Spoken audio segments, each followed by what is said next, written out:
rather be on a college football Saturday than the Grove here at Ole Miss for the two highest scoring offenses in the SEC? It's LSU taking on Ole Miss, and who powers those two offenses? Time to head over to our quarterback, RG3. Well, Bob, they're led by two quarterbacks. One is Jackson Dart for Ole Miss, and the other is Jaden Daniels for LSU. They are true triple-threat quarterbacks. They can beat you with their arm, their legs, and their mind. For LSU, they got two bona fide wideouts in Malik Neighbors and Brian Thomas Jr. And for Ole Miss, that defense at LSU is going to try to keep shutting down Quinshon Judkins. But if you ask the people here in the Grove, are you ready?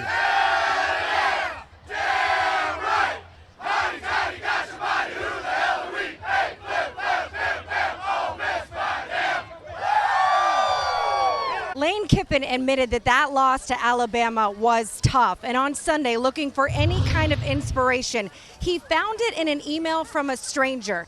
In that email was a story about a farmer who received a lot of bad fortune, but the point of the story was this: it's all about a positive outlook, because you never know what's around the corner, that everything happens for a reason. So you know what he did? He printed out dozens of that poem. He put it all over the team meeting rooms, on the coaches' doors for everybody to read. We'll see if that inspiration pays off and see if they can get a win over a top 15 team today, guys. And we are indeed about to find out. The Bayou Bengals taking the field. Hotty Toddy is set as well. We'll kick it off in a moment. Ole Miss and LSU, college football primetime.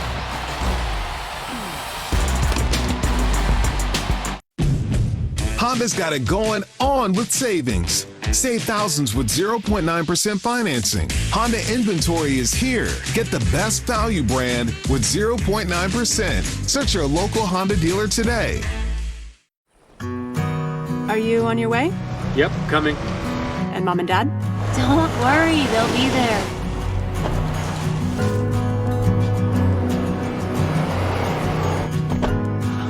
Happy anniversary!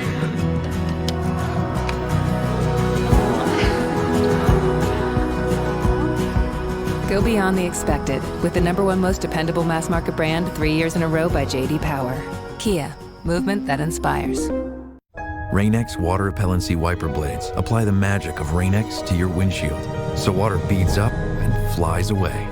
The improved water beading technology lasts longer, so you see clearly. Rain-X. Outsmart the elements. We are set in Oxford for the SEC on ESPN. The paratroopers soaring into the vault before the game.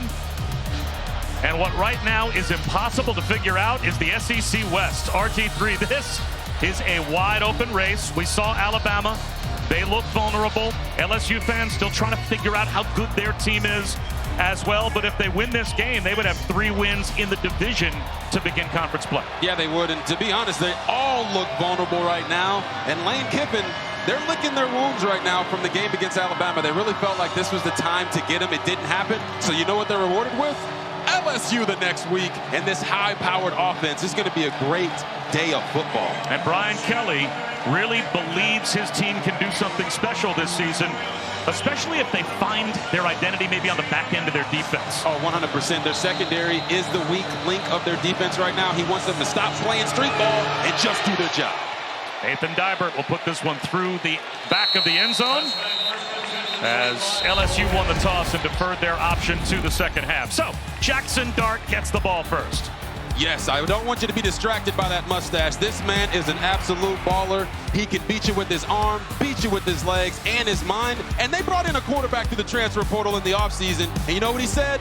Bring it on. That's going to put a chip on his shoulder. And he's come out here and shown that he's taken the next step as a quarterback. I'm looking forward to see what he can do with this front of LSU. And Quinshon Judkins, of course, to his left in the shotgun. They would love to get him going as well, as their run game has been somewhat inconsistent. Jordan Watkins on a quick out to the sideline gets things started for Ole Miss, a gain of 7. They also get Zachary Franklin and Trey Harris, both in the lineup today, as healthy as they have been in quite some time. Yeah, Trey Harris has an amazing stat line. I'll get to that right after this play. The first carry for Judkins, right up the gut for a first down. We talked about Trey Harris. He's only played 8 series this year. On those 8 series, they have 7 touchdowns and a field goal, and he's got 5 touchdown catches. Him being back out there gives Jackson Dart that big target down the field that he loves to throw those goal balls to. A pitch, and Judkins with a stiff arm pays the price out on the edge. He picks up a couple, and there is the laser beam that is Harold Perkins Jr. sideline to sideline. He is some kind of player. Yeah, you're going to see the pitch here, and he's going to play the quarterback first and then rally to go get the back. Not everybody can do it like that, people. Dart outside the numbers. And it is good for a first down. There's Trey Harris showing up for the first time. Like we said, they're happy to have Trey Harris back. They know that these corners are going to give a lot of free access, so they're going to do their job, run the stop route, run back down the stem. Nice job by the quarterback getting him a ball. Maybe pick it up a little bit, but hey, nice play by the offense. Judkins for 6 more.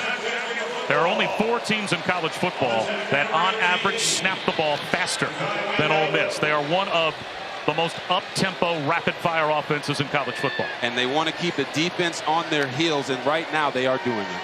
Play action. One-on-one down the sideline. Climbing the ladder is Harris, and he is denied by Terrence Welch. I talked about Trey Harris being back, and Jackson Dart loves those deep throws down the field, giving his receiver an opportunity to go up and make a play. A lot of hand fighting there. But nice job by Terrence Welch to play through the hands of the wide receiver. Sometimes you can't see the ball, but you can see the receiver's eyes get really big, and that's when you know it's time to swat it away. 3rd down, quarterback run. Jackson Dart gets to the edge, lowers his shoulder, and he's got the first down and then some. Welch made the tackle, but Dart picks up 10. And that's been a problem for this LSU defense. Last week against K.J. Jefferson, some of those scrambles and the design quarterback runs hurt them. Jackson Dart has to continue to use his legs today. Judkins again. Into the secondary again, to the 21-yard line. Close to another first down. They will say without measurement, he's got 10 more. You're going to see it right here. Quinshon Judkins just going to make sure go right downhill at this LSU defense. Judkins on first down for a yard. And I got to be honest with you, Bob, I'm kind of shocked by that, because when we talked to Ole Miss and Charlie Weiss, their OC, Charlie Weiss Jr., their OC this week, they said, you know, we're going to run side to side before we get downhill on this massive LSU front. But right now, they're letting them know, hey, man, we're moving that line of scrimmage back. Flare out to the edge. Dayton Wade. Inside the 10-yard line, it's 1st and goal, Rebels. Hardest thing for a defense about trying to keep up with this pace? Well, the hardest thing is catching your breath. I mean, they run right at you, then they put it on the edge right there with Dayton Wade, making you run sideline to sideline, but also have to anchor down. You look at the defensive linemen right now; they've all got their hands on their hips. You know, not when I dip, you dip, you dip, but they're tied. Ulysses Bentley. And that time, the heart of the defense for the Bayou Bengals stands up. Big Mason Smith made the stop. Mekhi Wingo, Jordan Jefferson, those big bodies inside. That is the strength for LSU defensively. 2nd and goal. Out in the flat once again. And getting walloped is Dayton Wade. Well, he had nowhere to go as Welch closed quickly. I mean, we said Terrence Welch's name a bunch. That's how you knock out the bubble screen. You run through the receiver who's trying to block, and you let that guy catching the ball know that he's not safe when he gets out there on the edge. Nice job by Terrence Welch. Judkins back in, 13th play of the drive, and it's 3rd down and goal. Dart, tipped ball. It's still bobbled and caught, but well shy of the goal line as Trey Harris was able to haul it in. 4th and goal from the 4-yard line. And turning to his sideline is Lane Kiffin, put the right hand out and said to his field goal unit, stay on the bench. Do we expect anything less from Lane Kiffin in this situation? He's trying to let his offense and the entire stadium know that they believe in their quarterback. I'd like to see them give him a run-pass option right here. How about this for a tone setter? Going for it on 4th and goal. Dart. Lobs one in the end zone. Wide open. Judkins for an Ole Miss touchdown.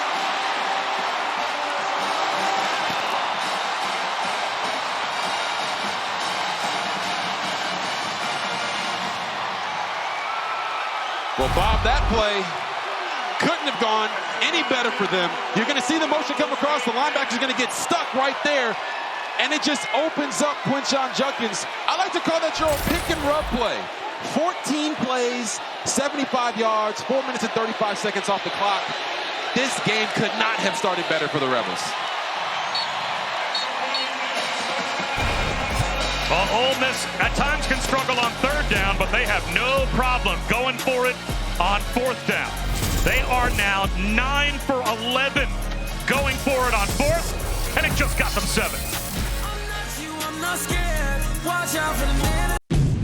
Ready for Honda savings? It's on. Drive new Hondas from just $249 a month with 2 years of complimentary maintenance, oil changes, tire rotations, and more from $249 a month. Search your local Honda dealer today.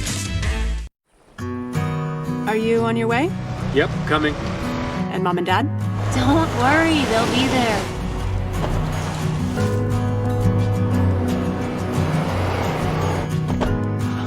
Happy anniversary.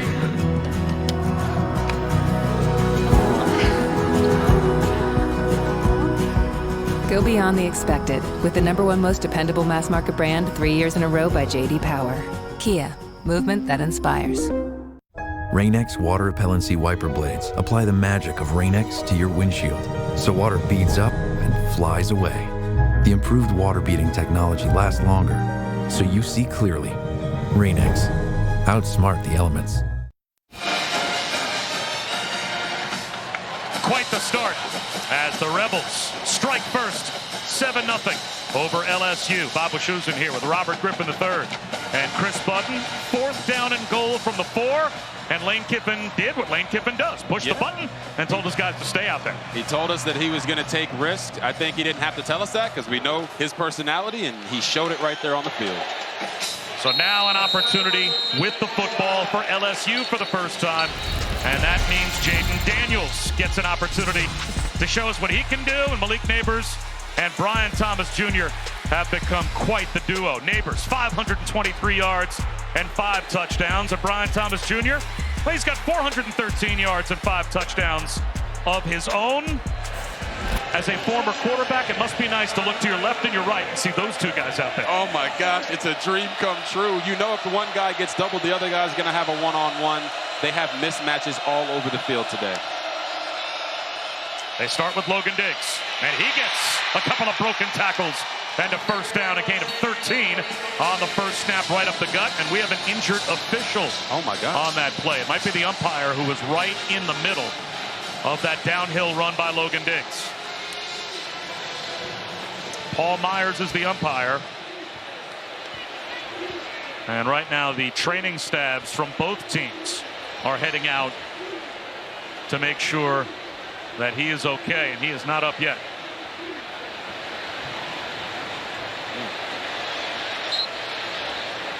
We will step aside and come right back to Oxford.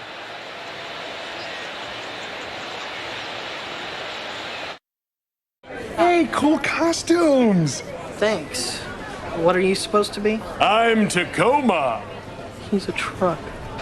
Do you, like, turn into a robot or something? No, but I can conquer any terrain. Tow, haul. Cool. No, it's a character I'm working on. Toyota Tacoma, our hero. Right now, lease a new 2023 Tacoma for just $369 a month, or a new 4Runner for only $429 a month. Toyota, let's go places. Are you on your way? Yep, coming. And Mom and Dad? Don't worry, they'll be there.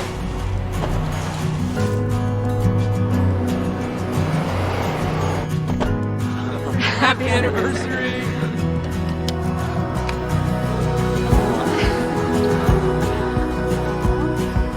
Go beyond the expected with the #1 most dependable mass market brand 3 years in a row by J.D. Power. Kia, movement that inspires. ESPN College Football Primetime is presented by IHG Hotels and Resorts. 18 hotel brands, 1 loyalty program. Download the app. And in part by Target. Get ready for Target Circle Week, coming October 1st through the 7th.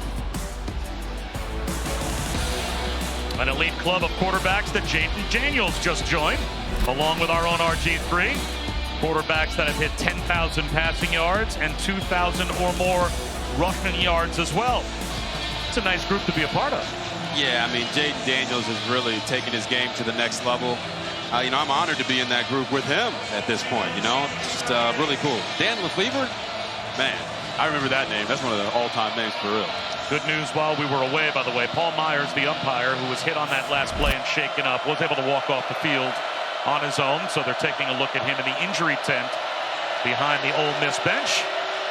1st and 10, LSU. Daniels to throw for the first time. Well protected, takes a deep shot. Right through the arms of Chris Hilton on the dive.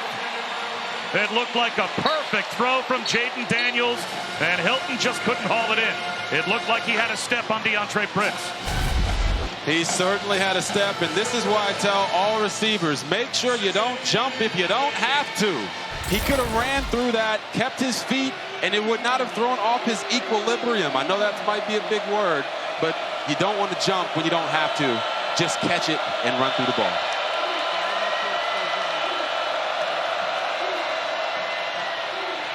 Logan Diggs stood up after a gain of 2.5. Let's check the look at three's keys. All right, the three's keys today. Push and P. The Rebels need to get Quinshon Judkins going, and they already started that. Jackson Dart is their leading rusher right now, but they need Quinshon to show up. Eye of the Tiger. Look, Malik Neighbors is going to be moved all around. Ole Miss has to pay attention to that. Harold Perkins Jr. is going to be moved all around on the defensive side. Their offense is to pay attention to that. And then the red zone Rebels, both teams have to hold each other to field goals in the red zone in order to make sure they can win this game, because those are going to be important. The Land Sharks bring a blitz. It's picked up, but tipped at the line. It looked like Isaac Ukwu got a hand up and knocked down the pass from Jaden Daniels. And if Ukwu didn't get his hand up right here, it was going to be a first down. Jaden Daniels read the defense the right way, had to throw to his receiver on the outside, catch that ball forward for a first down. But, hey, when they can't get to the quarterback, all defensive linemen, get your hands up and play volleyball.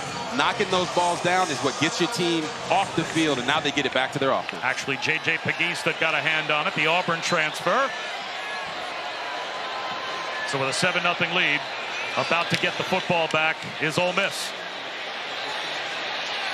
Fair catch all the way back to the 11-yard line by Jordan Watkins. A good kick by Jay Bramlett of 49 yards. Well, they want to get the run game going if they can for Ole Miss. It's been a roller coaster, and of course this somewhat dependent on who they have played. It's not surprising in week 1 you have a good week against Mercer. They struggled a bit against Tulane.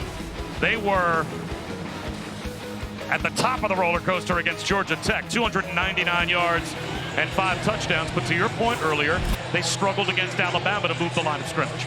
To your point that you actually just made as well, Bob, when they go against great competition, they have to make sure that they can still hold up. Lane Kiffin told us this week that usually when you play teams like Alabama or Georgia, they can bring out all of the bad qualities you have of your team and heighten your weaknesses. And right now they want to show that they can run the football against this LSU team. Dart out of the pocket, a flag down, zips one up the sideline. Jordan Watkins came back to help out his quarterback, but it looks like this is going to be a holding call against Ole Miss. Yeah, it'll be holding on Quinshon Judkins, it looks like.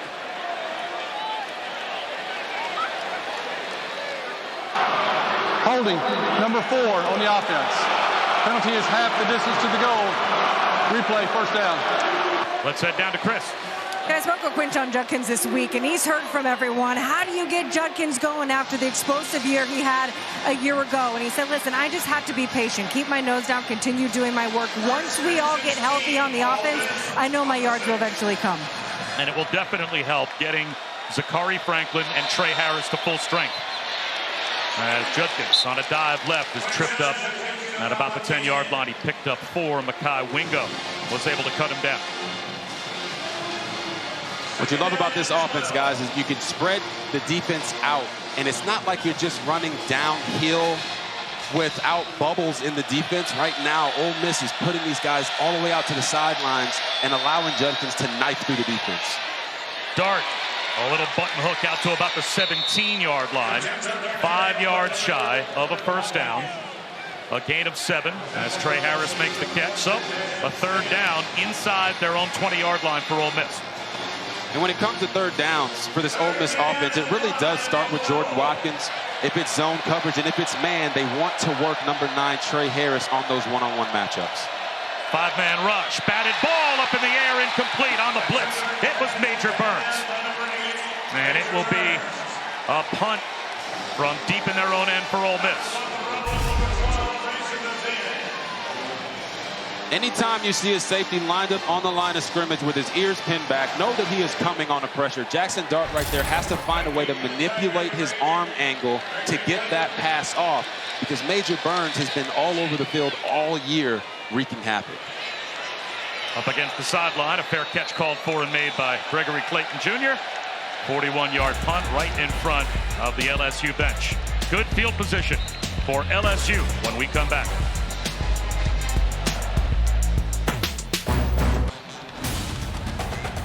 Bob Wischusen, Robert Griffin III, Chris Budden back at Ole Miss. An effective blitz here by Major Burns, but you think there's a little Patrick Mahomes that could happen here for Jackson Dart? Oh, 100%. You see Jackson Dart right there. He's just throwing the football as if Major Burns isn't there. But when you have a guy pressuring you, you have to give ground and then use that arm angle to get it around Bob's spot right here and get the ball to your receiver. You can't throw it as if the guy isn't there. Play the game, not what your technique tells you to do. Around the bald spot, easier said than done.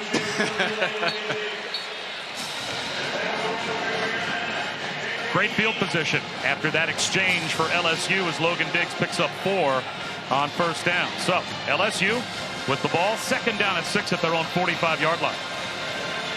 Defense helped them out getting the ball back.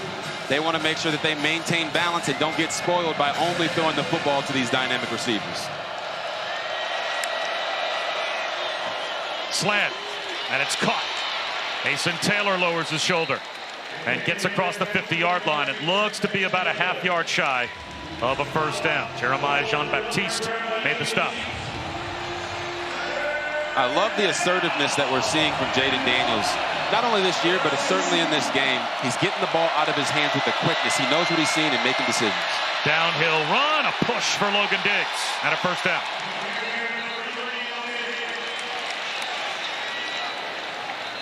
You keep saying that name, Logan Diggs, and I'm like, man, that sounds so familiar. Wasn't this guy just at Notre Dame?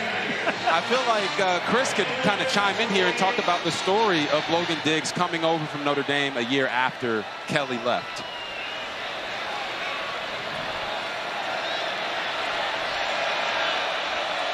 I'll get down to Chris as soon as we can. John Emery is in the game now to the left of Jaden Daniels. Play action. Again, good protection. Daniels out of the pocket. Dodges a couple of tacklers and picks up an extra 3 or 4 yards as he slipped in between Jean-Baptiste and Ladarius Tennyson for 7. That is the classic find 2, split 2. Right here, Jaden Daniels drops back. He sees that they've got the bracket coverage on the outside. No indecision. Find 2, split 2, get down the field. He has a dynamic runner. He can't get away from that. Emery with a nice jump cut to the outside and a stiff arm. Stays on his feet and eventually gets thrown out of bounds by John Saunders Jr. And you'll see, great blocking up front by the big boys, but John Emery's ability to let it develop and then get outside, use the stiff arm, but oh my goodness, we don't like to see that at the end of the run. You certainly want to stay on your feet there, man. Good run, but let's finish stronger next time. John Emery stays in the game. First down at the 27.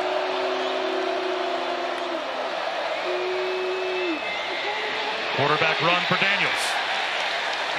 And he jukes for about 2 to the 25. Ladarius Tennyson, who is a very effective box safety and Auburn transfer.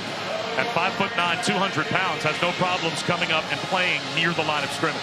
No problems at all. And it's all hands on deck right now for that Ole Miss defense when it comes to number 5, Jaden Daniels. No matter what he's doing, they're keeping an eye on him everywhere because he is truly a game-breaking talent. So far, Malik Neighbors and Brian Thomas Jr. have been quiet. They are at the bottom of your screen to the widest side. Trips to the field. Second down and 8. Play clock winding down. They have to call timeout.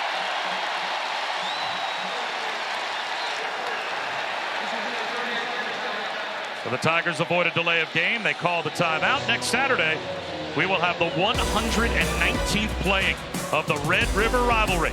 Oklahoma, Texas at the Cotton Bowl. Noon Eastern, 11 a.m. Central on ABC and the ESPN app.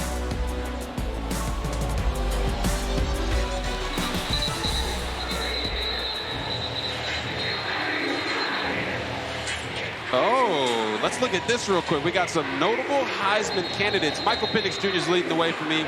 Caleb Williams, what a day he had today, throwing 6 touchdown passes against Colorado. But Quinn Ewers, Jordan Travis, Bo Nix, all these guys have positioned themselves to be in the conversation. But as we get deeper and deeper into conference play, we'll truly start to see who is the cream of the crop. Even a guy like Jaden Daniels with a win today could put himself in that conversation. After this play, I want to enter someone else into the chat. Okay. Back to throw is Daniels. To the sideline, incomplete. Brian Thomas, the intended receiver. How about Ray Davis at Kentucky? Ooh. All he did was rip off 280 yards and 3 touchdowns against Florida today. The #1 rushing performance, I believe, in FBS so far this season. Yes. A performance like that at least has to get you entering the conversation. Yes, 100% it does. I'm not a guy that only puts quarterbacks in my Heisman rankings, and what Ray Davis did today was otherworldly. That's big of you as a bitter old quarterback. I thought different. 3rd down and 8. Daniels out of the pocket. He's going to try and run for it. Breaking tackles. The ball is out. He gets popped. He lost the football. Ajon Anthony with a big open field hit, and Ole Miss has a takeaway.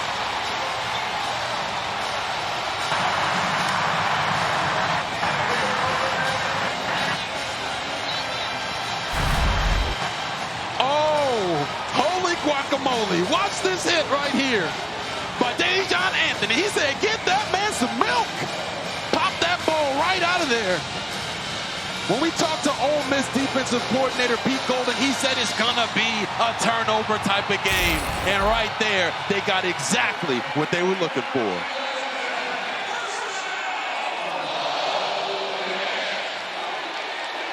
After the takeaway, back to work, Jackson Dart. Ole Miss starts from their own 29. Nice play action fake. Dart slings one to the sideline. He's got a hookup with Jordan Watkins out to midfield. Looks like Jackson Dart heard us talking about that arm angle, because right there, he just unleashed a beauty on the run, right on the outside of the receiver. Poetry in motion. Dayton Wade on the bubble screen, across the 50.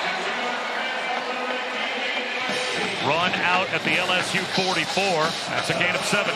And Bob, after a big change of possession like that, this is an important drive for the LSU defense to be able to calm themselves down. Right, you don't want to give up too many big plays, and certainly don't want to give up any points. Ulysses Bentley breaks a tackle. He's off to the races. Looking for the end zone. He finds Pater. Touchdown, Ole Miss.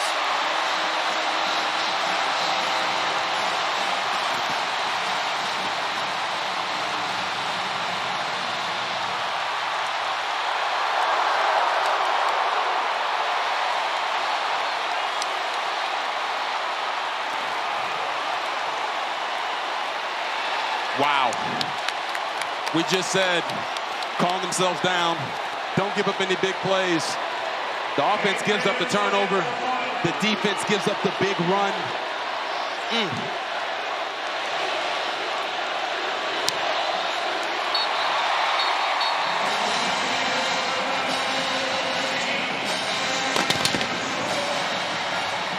The first touchdown drive for Ole Miss was a 14-play, 75-yard march. This time, 3 plays, 71 yards. You're going to see it right here. Ulysses Bentley's going to ride the wave, and then he's going to create the wave. Getting out into the open field, he put some 24s on that bad boy and got himself into the end zone.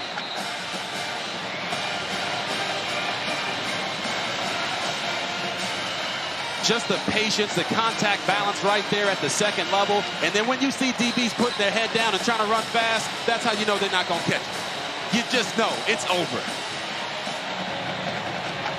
Ulysses Bentley who obviously is second on the depth chart to Quinshon Judkins, but when he was at SMU, not only was he second team All-AAC back in the 19 season, or rather the 2020 season, he was co-rookie of the year in that league. So that is a really nice 1-2 punch to be able to bring Bentley in to spell Judkins when necessary. Touchback on the kickoff, and now a quick word from Verbo.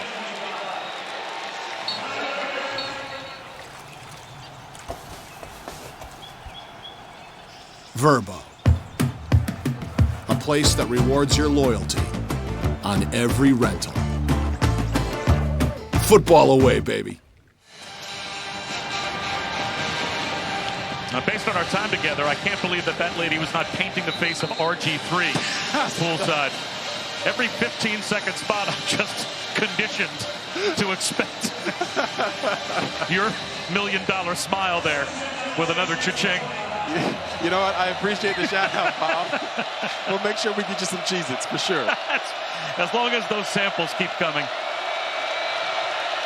Well, let's see the response now from LSU, down by a couple of scores. Logan Diggs bounces outside, shakes and bakes, and gets hit hard once again. Now to the 29-yard line. Aisheem Young came over and made the stop. Down to Chris. Bob, talking with Brian Kelly before the game about the consistency of his quarterback. He said yes, but last week it was for 3 quarters. He tends to have these slow starts. What we need in this environment is a fast start for him. Well, he's number 1 in the SEC in passing yards per game and touchdown passes. And he had a big response last week, as did their entire team when they fell down early to Arkansas. There's Malik Neighbors on the quick out. That should be good enough for a first down. To Arkansas last week, they maintained their composure and they found a way to fight all the way through 4 quarters and win that game. Yeah, you know, to Chris's point, Coach Kelly told us that, you know, Jaden Daniels has these slow starts, but he's gotten better this year. Last year, it would have taken him 4 quarters to get out of it. Against Arkansas, it only took a half, but right now they really need him to put his foot on the gas. Over the middle, in stride, there's Neighbors. First down, a gain of 24 to the Ole Miss 40. And you know, when you feel like you got to put that foot on the gas, ain't nobody better to throw to than Malik Neighbors. Jaden Daniels goes through his reads. He's not staring down his receiver. He's looking at the defense, and he's knifing through him with passes. Swing pass, scooped up by Diggs. That's another LSU first down, a gain of 12.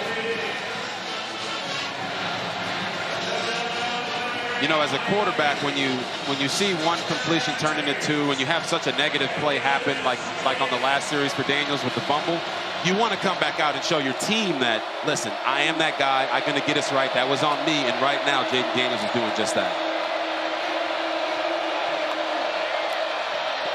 Up the middle goes Diggs. Into the red zone. Down. Another tackle for Aisheem Young.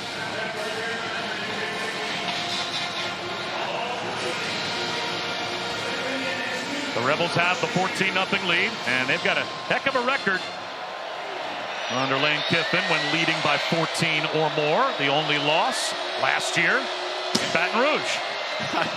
I know all Ole Miss fans are mad right now. Well, we'll see if past his prologue. Here comes a blitz. Daniels has a one-on-one in the back of the end zone. Climbing the ladder. And hauling it in is Thomas for the touchdown. Over the top of DeAndre Prince. Brian Thomas Jr. How pretty was that? Oh, my goodness, it was very pretty. And as a quarterback, that makes you want to throw to a guy like that even more. Watch him go up, high point the ball, pull it close to him, and get both feet in. Not only would that have counted here in college football, but that counts in the NFL. That man right there, Brian Thomas Jr., he's a Sunday guy. And I ain't talking about ice cream.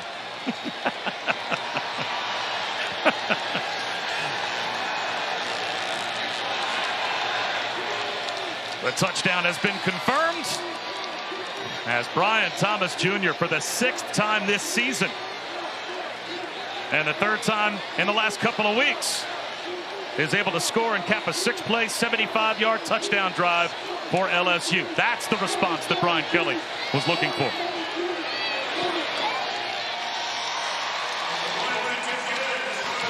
It's now 14-7 with just under a minute and a half to go in the first quarter.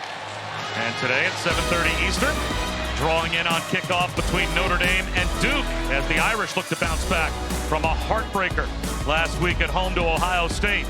The Blue Devils, ranked number 17. All of a sudden, is Duke a football school? We're about to find out later on tonight. Wallace Wade Stadium at ABC. The Blue Bloods looking pretty good in football, although Kansas right now is having a tough time in Austin. Yeah, we always say football is king, and we got some of these basketball schools saying, you know what? We're a football school too, and I actually love it. I think it's great for the game of college football. I think it's great for the game of college basketball. Good news on the officiating front, by the way. Paul Myers, the umpire, is okay. They checked him out on the sideline, and he has returned to the field. So what you're saying is he just shook it off?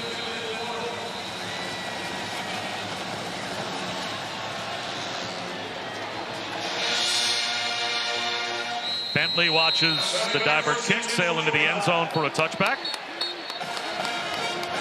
Well, these are the two most potent offenses, points per game wise so far this year in the SEC. So we knew both defenses would be stressed in this game. Yes, we did. And that's why we talked about in the keys being a red zone rebel. It didn't just refer to Ole Miss. It's both teams. When these teams are driving on you, you want to force them to kick field goals, because if you just get that one time, it could be the difference in the outcome of the game. When you talk about LSU and the way they just responded, sometimes you got to get hit in the mouth before you start to wake up, and the LSU certainly is awake now.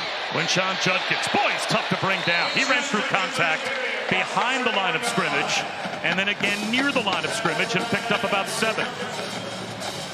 Quinshon Judkins right now is running like a man possessed. You know, a guy that hasn't really got going yet this year. He's making the most of every time he tries to touch the football. This time, close to a first down. Brought down about 1.5 yards shy. Well, Herschel Walker is the only player in SEC history to have had a better freshman year than Quinshon Judkins last season. That's a big name. That's not bad company to keep. On third down, Dart has time. He's out of the pocket, and the seas part. He slides well past the first down line to gain. That's the benefit of having a quarterback who can use his legs. Watch Jackson Dart go through his progression. Left, right, no one's there. All right, I'm going to pull it down, put my foot in the ground, get vertical. Over the middle again, in stride, behind the defense, Jordan Watkins. Painter, touchdown, 63 yards.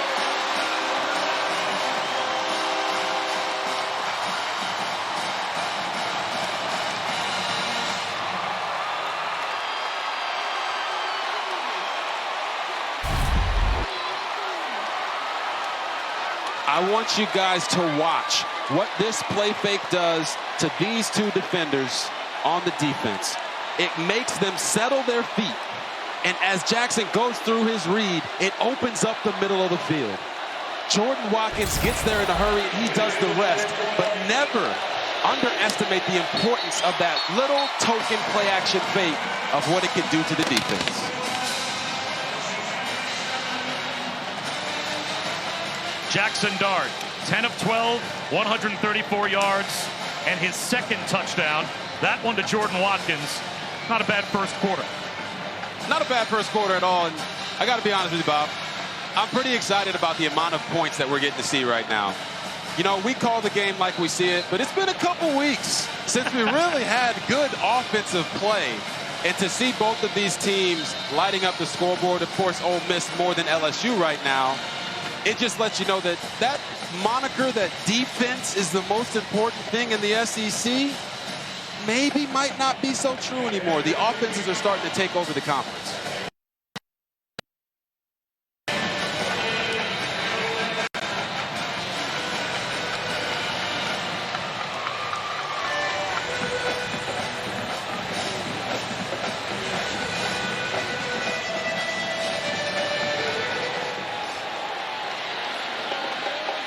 This kick down to the 3-yard line is returnable for Caleb Jackson.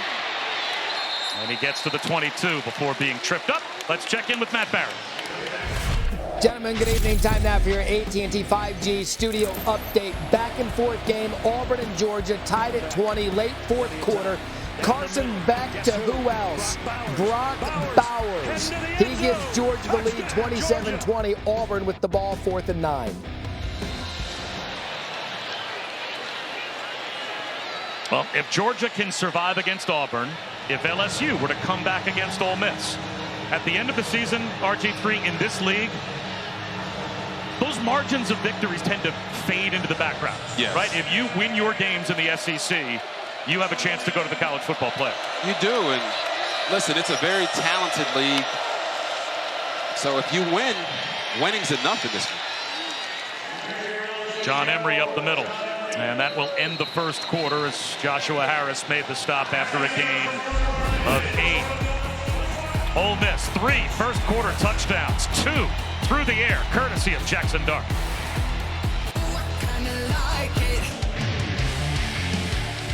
Start of the second quarter, 21-7. Ole Miss has the lead on LSU. And a moment ago, Brian Kelly spoke with Chris. Coach, you guys have come back from some slow first quarters before. What will you need in this next 15 minutes? Well, we got to execute. I mean, we missed a tackle on a counter play, and, you know, we don't insulate on a simple switch vertical. So, you know, we got to play football and you know, make the simple plays. We don't have to do anything outstanding. We just got to play football and make the corrections and come out here and obviously respond here offensively. Thank you, Coach. Thanks. Well, to Brian Kelly's point, off to a good start on this drive. They pick up a first down. John Emery, that's about as simple as a swing pass gets. Well executed. Exactly. They got the defense caught inside, outflanked them, and John Emery did the rest, getting a positive gain down the sideline. Ole Miss shows blitz. Are they going to come after Jaden Daniels? They are. Daniels tries to buy time in the pocket, and the blitz gets home. Tyree Coleman gets the sack, a loss of 7. Pete Golden told us that he was going to have a show package, but right here he didn't just show, they went. And Tyree Coleman does a nice job fighting off the offensive lineman's block, number 69, Charles Turner III, and getting to the quarterback. They really do believe that they can attack the center to the right side of this offensive line with Charles Turner III, Miles Frazier, and Emory Jones Jr. to make them have to block one-on-ones that aren't favorable. Now it's 2nd and long.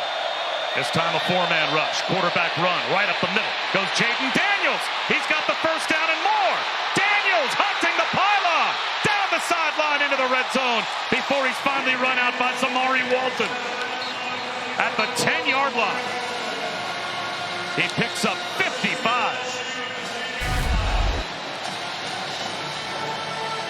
Right here, simple quarterback draw. Running back leads up on the linebacker, center leads up on the other linebacker, and then Jaden Daniels does the rest. He is such a quick speed guy that as soon as he puts his foot in the ground, he makes defenders not realize how fast he is moving. Nice job by Daniels using his athleticism to get down the field for a big game. After that long run by Daniels, we've got an injured member of the Ole Miss defense. We'll step aside.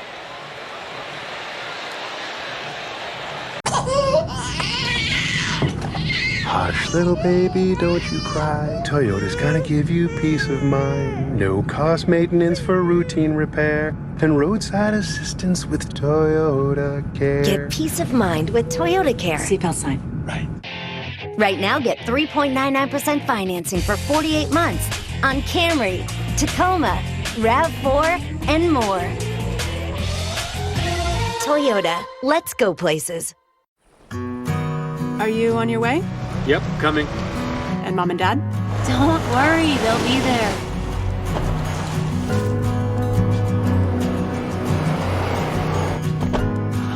Happy anniversary!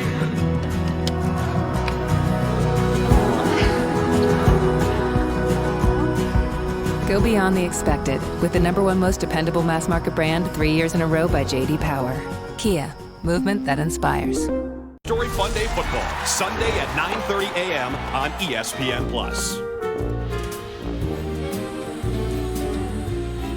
And yes, indeed, kick off your Week 4 NFL Sunday at a special time of 8:30 a.m. Eastern with the Countdown Crew on ESPN. And why? Well, that's because the London games kick off at 9:30 a.m. tomorrow, 6:30 a.m. Pacific, exclusively on ESPN+. Falcons, Jaguars at Wembley Stadium. To get ESPN+, go to ESPNplus.com or download the ESPN app. First and goal for the Bayou Bengals. Logan Diggs at the 5. Logan Diggs getting a push. Did he get the goal line? He did not. Inside the 1. It'll be second down and goal. That's how you move your legs as a running back. Watch him come through the line, follow his blockers, and then power. Keep moving, keep moving, keep moving them. Diggs again. Across the goal line. There's the LSU touchdown. Logan Diggs, his second of the year. Another answer for LSU. And this one is just good old-fashioned smash mouth football. Running downhill, you reach contact, fall forward, Logan Diggs for the touchdown. Amazing response for this LSU offense. You know, Bob, one of the keys for Ole Miss's defense was to contain the quarterback and to contain the receivers. And the 2 times that LSU has scored, it's because they didn't contain Jaden Daniels on that quarterback draw, and you had the nice throw to Brian Thomas Jr. in the end zone. They got to lock in to some of the most important aspects of this game if they want to win it. We have a 7-point game once again. A 6-play touchdown drive. Set up by Jaden Daniels. Dangerous in the open field. 55-yard scamper. He got them to the 10-yard line, and then 2 carries by Logan Diggs. Result.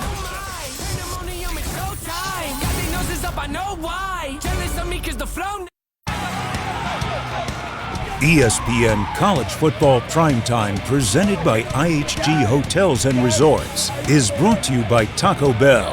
Download the Taco Bell app and vote for this month's Live Más student section.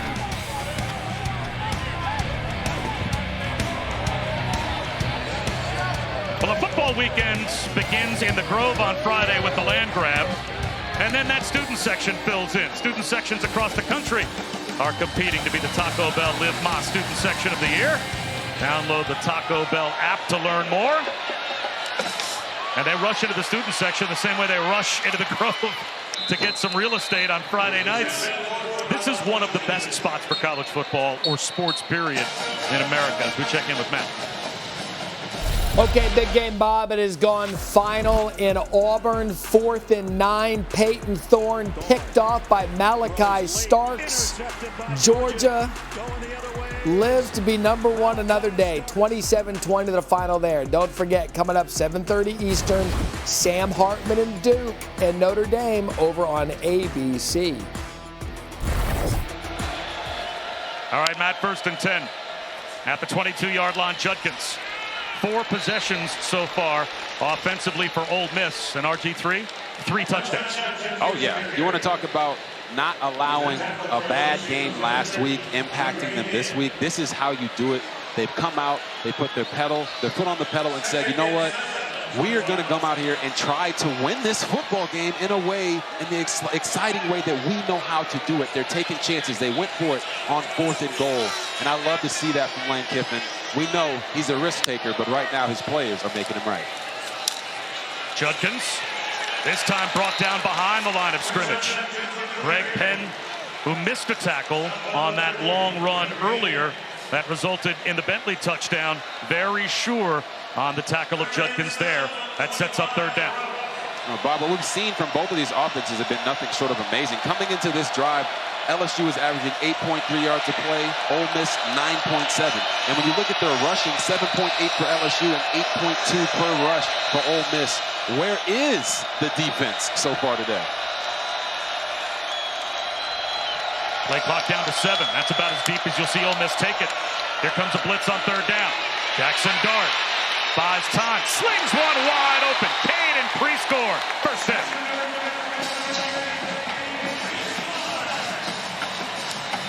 It looks like Jackson Dart learned from his mistake earlier in the game with Major Burns when he knocked it down. Right there, had a defender right in front of him. Used the arm angle to get there to Caden, pre-scoring for the 1st down. Another blitz. It's picked up. One-on-one. A shot down the sideline. Incomplete. Excellent coverage from Denver Harris. He had his back turned, but he reacted to Dayton Wade, and it seemed like he got a hand on the football. He might be shaken up. Denver Harris to the sideline. You see Dayton Wade right there. Oh, stop and go. Gets the DB, but the quarterback just doesn't put enough air underneath it now. The ball did touch his hand, so he should have caught it. But if you're the quarterback, you want to throw him out the back end right there so that you can be celebrating and striking up the band instead of sitting here in 2nd and 10. Down and out to the sideline. Jordan Watkins hauls it in. Nearly 7. Major Burns makes the stop. So it will be 3rd down and a long 3, close to 4 for Ole Miss. As we told you before, these are situations where they can probably run the football if they want to, but looking for Jordan Watkins as his guy. Right at the 1st down line to gain an extra push for Trey Harris. And it looks like he's got it. He does. Nice job by Jackson Dart, working through his progression, getting it there to Trey Harris. And Lane Kiffin told us that this guy is the true key to their offense. When he's on the field and can be a threat for them, their offense goes. And so far today, that's exactly what it's been doing. A toss to Judkins. Downhill run. He emerges from the pack. Stiff arm of Major Burns. Inside the 20. All the way down to the 15-yard line goes Quinshon Judkins. 37 on that carry. I wish I could tell you it was something special, but watch this. It wasn't this. It's the spin move when someone tried to go for the football, utilizes the stiff arm on Major Burns. That's the Quinshon Judkins we're used to see. Judkins again. Only 2 yards on 1st down.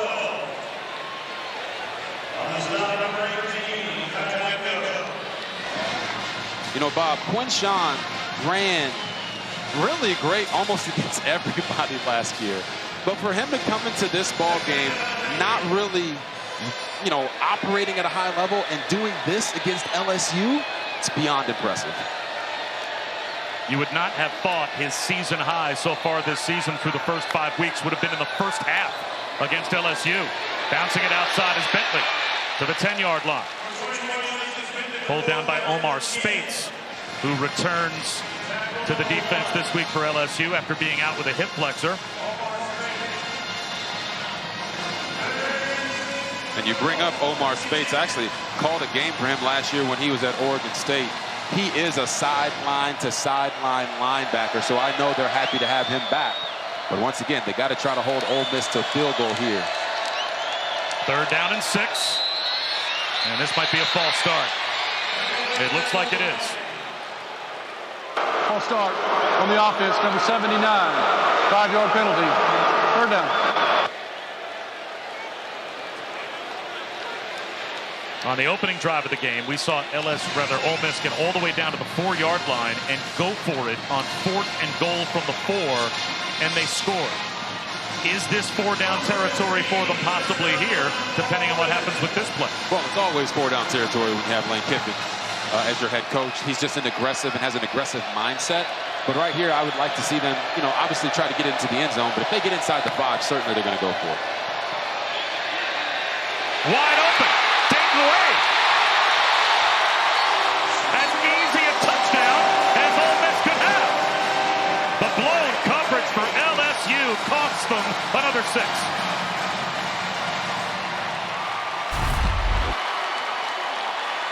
And when you watch this, as they're coming across, watch Omar Spates. He's running man coverage with the back, but no one identifies who is on man coverage of Dayton Wade. That's the easiest touchdown he's probably going to score all season long. And I know that man right there talking to him, Lane Kiffin, is certainly saying, hey, we'll take it. 5 first-half possessions for Ole Miss and 4 touchdowns. Well, Brian Kelly said it has to be simple. We have to execute. I think it's safe to say they did not.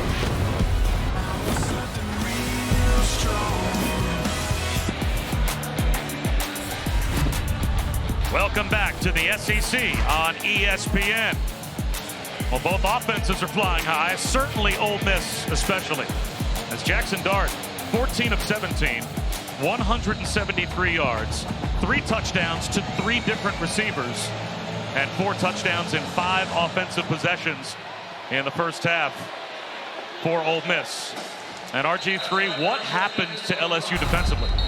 Yeah, what it looked like is you had everyone playing man and one guy playing zone. So right here, you're going to see this is a man coverage. And then watch this guy and the corner up top. As the play develops, it looks like they're trying to pass it off, but the guy latches on and runs, and the DB is sitting there hopping in place, not guarding anybody, looking to the sideline like, man, did I miss the call? So it seems like a simple thing, but if you're going to sit there and say, all right, I'm going to wait for the crosser coming to me, you have to communicate that to your guy on the other side of the field.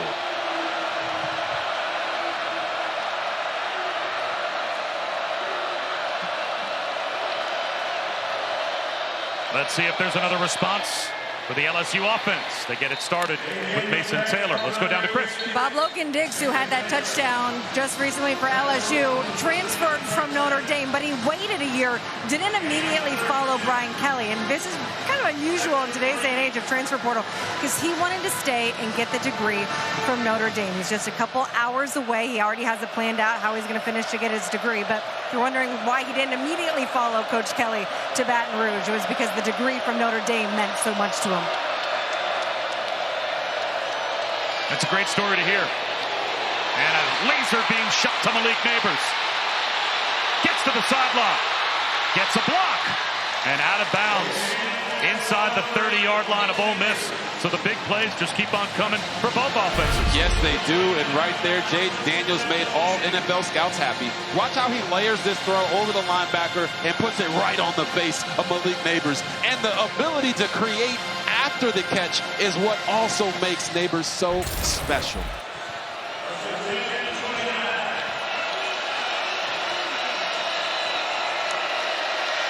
Back to the ground attack with Emery. Leaps into the arms of the Landsharks after a gain of 1. Trey Washington came up in run support.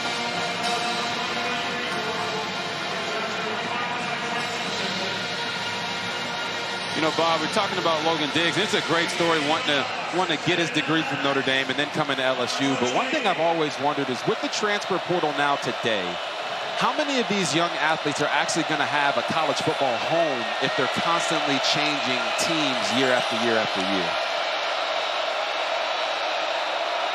It's a topic that comes up weekly with the coaches when we meet with them. Play clock down to 4. It's at 2, and Jaden Daniels forced into a timeout. It's the second timeout he's been forced into. This crowd is really making it hard for them to listen. Under 6.5 to go before halftime.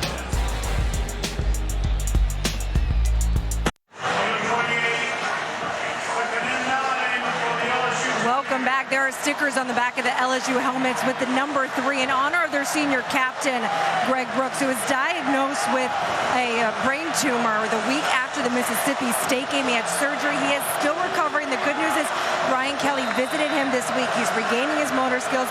He recognizes people still waiting for the pathology reports. But our thoughts and prayers for Greg Brooks right now. Absolutely. To him and his entire family as Jaden Daniels. A little turnaround route that looks to be good enough for a first down into the red zone as he hits Malik Neighbors. Such a scary story. To, by all accounts, a wonderful young man. Yeah. So, Greg Brooks, to you and your entire family, every good thought and prayer that we can send your way. No doubt about it. We are praying for you. The game of football is a beautiful thing. It brings people together. But we don't care about the outcome of this game. We all care about what's happening with Greg Brooks, and we pray that he has a full recovery.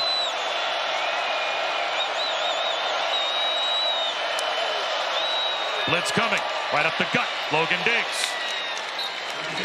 He picks up 5. Jeremiah Jean-Baptiste was there to make first contact.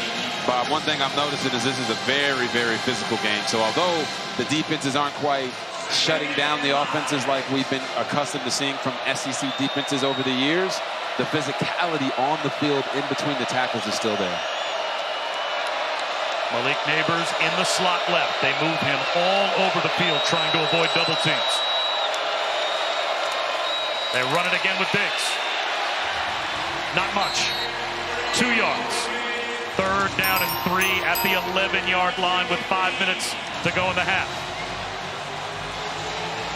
You mentioned it before. They moved Malik Neighbors all around. Look for them to try to get him involved here as they're going to go empty set and give Jaden Daniels opportunities for running lanes by spreading the defense out.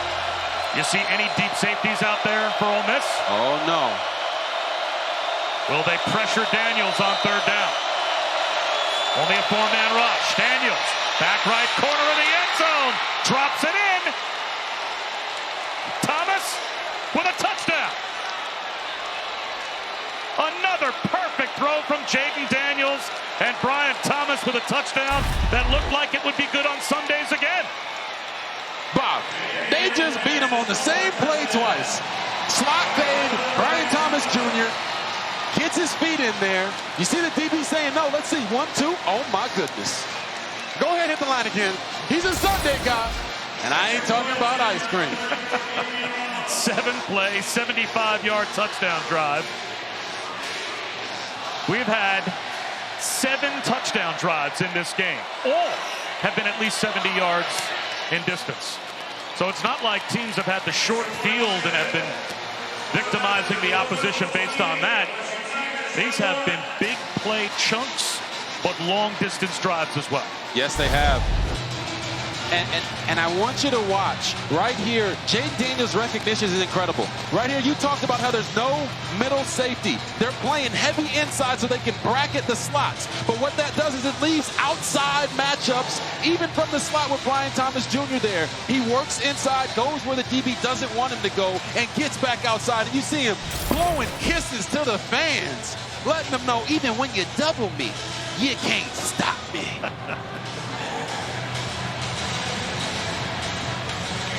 Brian Thomas Jr. now with 7 touchdown receptions this season.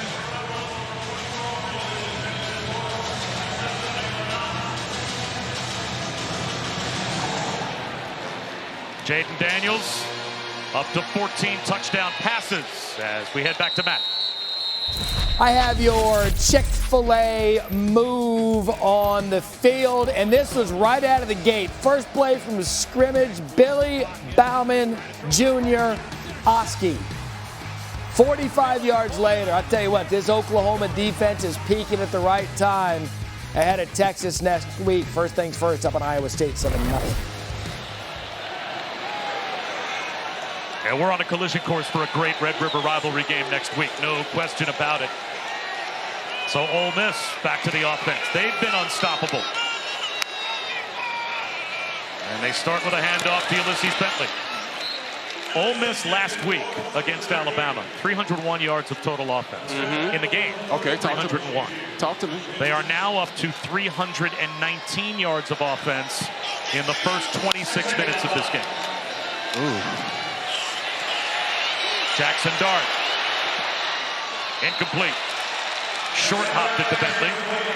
Let's check in with Chris. And Bob, watching this LSU defense on the sidelines that last series, they looked shell-shocked, just sitting there, no one communicating with each other, no one talking, almost looking completely surprised at the result of these first 2 quarters. Well, Ole Miss came into today only 35% on third down. At the bottom of the SEC standings. They're 5 for 7 here in the first half. A blitz for LSU. Dart beats the blitz. Wide open. Trey Harris off to the races. Finally gotten on the ground at the 15-yard line by Andre Sam. 56 more yards for Ole Miss. We talked about Trey Harris and how important he is to this offense. Watch him set up the DB, catch it, and explode after the catch. You talked about Andre Sam getting him on the ground, and we don't like that, Sam I Am. He does not like to see that big receiver running down the field. A flag down on the run by Quinshon Judkins.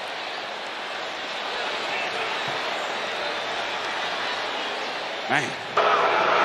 Holding, number 67 on the offense. 10-yard penalty. Replay, first down. Bob, I say man because we just listened to Chris on the sideline talking about how LSU's defense was so demoralized. Well, we all knew coming into this game their secondary was struggling. But right now, it's not just the secondary that's struggling. They're struggling tackling inside the box. They're getting the ball run right down their throats. So when you you say, I mean, this is the strength of our team, our D-line, our front seven, and they're getting dominated. How's that going to make your DBs feel? And right now, the DBs are not tackling like they haven't been all year. They run it with Judkins on 1st and 20.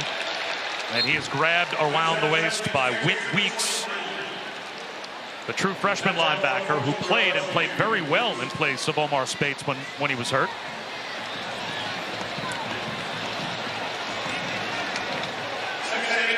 Only a 2-yard gain. Play action. Dart over the middle. Those crossing routes continue to dice up the secondary of LSU. This time it's Jordan Watkins. Man. And what I'm loving seeing from both of these quarterbacks is they're not just zeroing in on one guy right after a play fake or during their drop.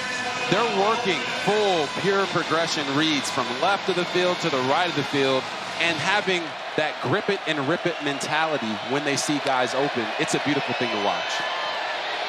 Long 3rd down, long throw outside the numbers to the 10-yard line. The completion there for Zachary Franklin. And now we saw on the opening drive, 4th and 4, and Lane Kiffin did not hesitate to go for it. Now it's 4th down at about 5. This time it looks like he's going to settle for 3. So a red zone stop for the LSU defense, helped out by that holding penalty. There you go. It feels like the only way that both of these offenses are stopping or being stopped is by themselves, right? Turnover by LSU, they get stopped, or they shoot themselves in the foot with a penalty. Same for Ole Miss, getting in a 1st and 20. 27-yard field goal attempt is through for Caden Davis. So it is now 31 on the board for Ole Miss as we check in with Matt Barrett.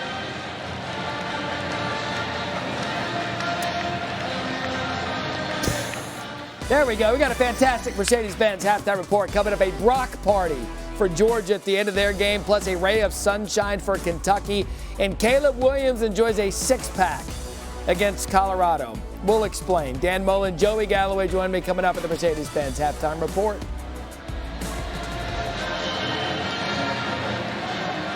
All right, Matt, thanks very much. Who knows what might happen before the halftime report?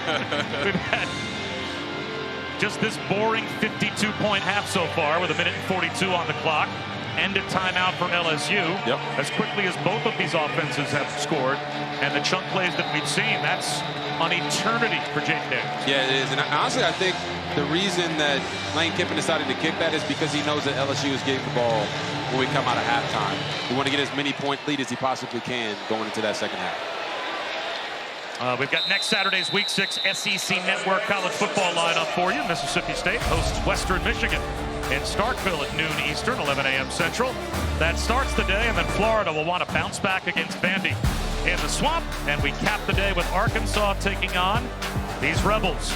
As number 20 Ole Miss in our SEC Saturday night matchup will take on the Hogs. All 3 games available on the ESPN app.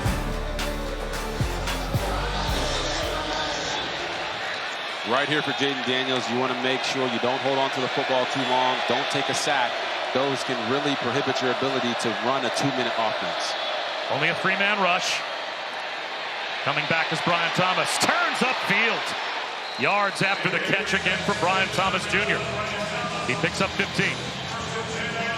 You know, there's a good narrative that Brian Thomas Jr. is benefiting from Malik Neighbors, but he's starting to come into his own and really establishing himself as one of those true number 1 wide receivers. Daniels. Guess who? Brian Thomas Jr. And you know, it was funny when we talked with DC for Ole Miss, Pete Golden, he said that, you know, he recruited both of these guys, Malik Neighbors and Brian Thomas Jr. And he always felt that Brian Thomas had a higher ceiling, and we're starting to see him come into his own, like I said before. But that's got to be an exciting proposition for Jay Daniels going through the rest of this year. And I know the NFL scouts are watching this game and just licking their chops. Jaden Daniels has hit on 11 straight. They bring a blitz. Well protected.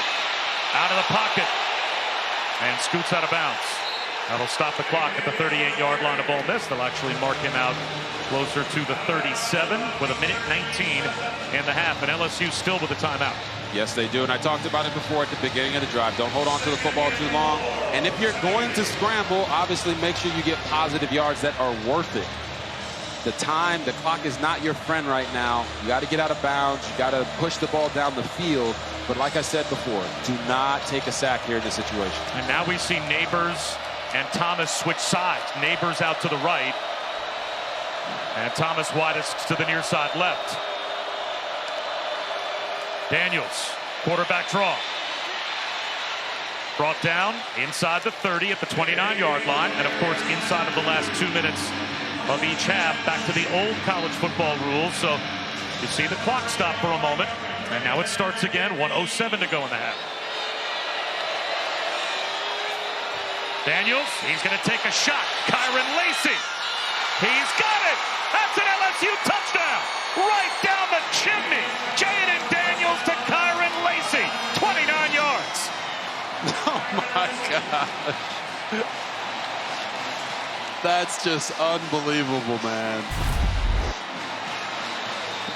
3 touchdowns, all 3 the same box fade route, and Jaden Daniels is dropping it in the bucket. Look at that beauty. Kyron Lacy barely has to even raise his hands up. That's how perfect of a throw that was. I have a problem with their strategy. They left Ole Miss way too much time. Goodness. 58 seconds and 3 timeouts. That's terrible clock management by LSU. Bob, I'm just having a great time. These guys are absolutely balling right now on the offensive side of the ball. These offenses are scoring too quickly. Damian Ramos, another extra point. What a first half. 31-28, Ole Miss on top.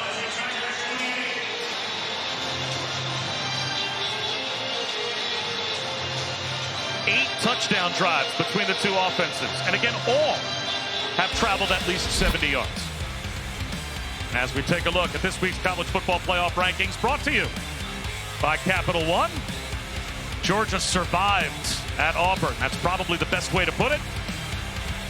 Michigan, no problem against Nebraska. Texas eventually pulled away from Kansas, as did Penn State, although they struggled early at Northwestern. And right now, Oregon in an early hole against Stanford. Utah, they went down last night to Oregon State. Yeah, they did. Shout out to my guy, Rich Eisen. Bowl. My guys at Bussin' with the Boys, the podcast out there, they deemed that game that, and Michigan left no doubt on the field that they were the best team. Well, now 58 seconds and 3 timeouts for Ole Miss. Yeah, I agree with you, Bob. The strategy of scoring so fast certainly might not pay off, because it feels right now like LSU's defense couldn't stop anything. They can't catch a cold. They can't stop anything that the Ole Miss offense is running. And like I said, it's the same strategy here for Jackson Dart. Don't take a sack. Make sure that you're getting the ball out of your hands as fast as possible. That first down in this 2-minute drive is the most important thing.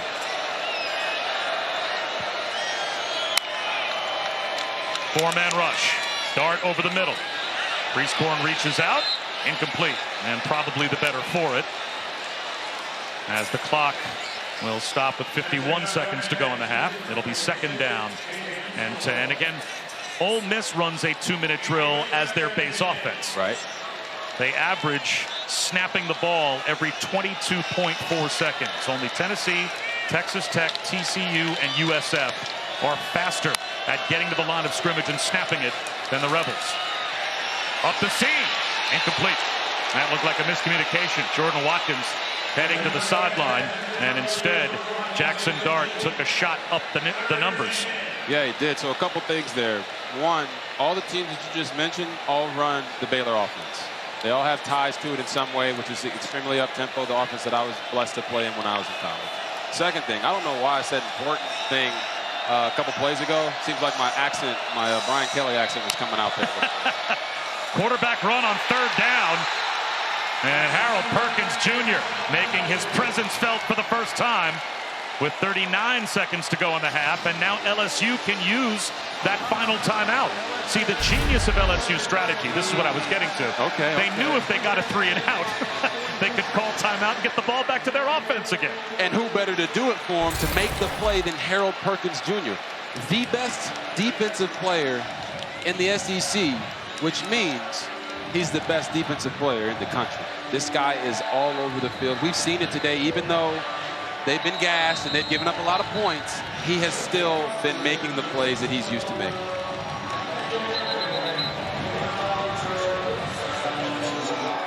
So now let's see what kind of field position LSU gets. They actually put a few seconds back on the clock, taking it from 39 up to 42. Right. And if Gregory Clayton Jr. gets an opportunity to bring any kind of a return back, LSU could be within striking distance. And obviously with the clock stoppage rules, if you pick up a first down in college football in the last 2 minutes, they're out of timeouts, but they have struck fast. Yeah. Fair catch. Made in traffic at the 38-yard line with 35 seconds to go in the half. I mean, look at Jaden Daniels just dropping dimes all day today. Brian Thomas Jr. Oh, we're going to go to him one more time, Brian Thomas Jr. And then he finds the Wi-Fi connection and airdrops a beauty in there to Kyron Lacey. I mean, Jaden Daniels, I don't know why he's not higher on draft boards. I don't know why he's not being talked about for conversation for the Heisman. Like, obviously, if they win this game, he'll certainly be there, at least for me. But the guy has really shown that it's not just the experience that he has of playing and starting so many games. He has become a true quarterback. Three-man rush. Daniels buying time. Sidearms want to flip. And it's broken up. Kyron Lacey had it in his hands, and it was jarred free by Deshaun Gaddy Jr.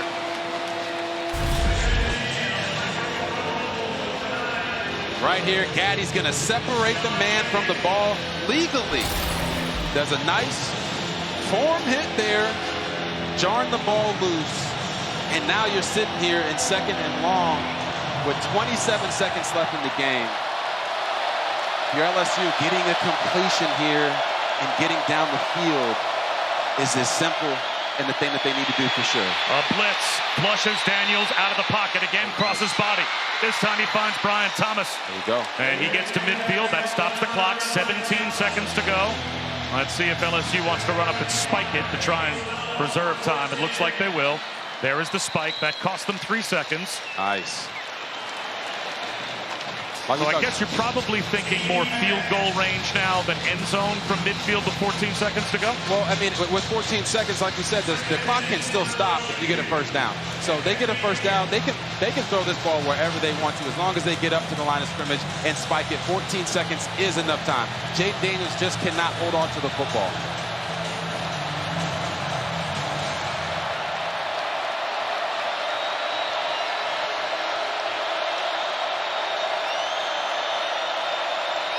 Josh Williams in motion.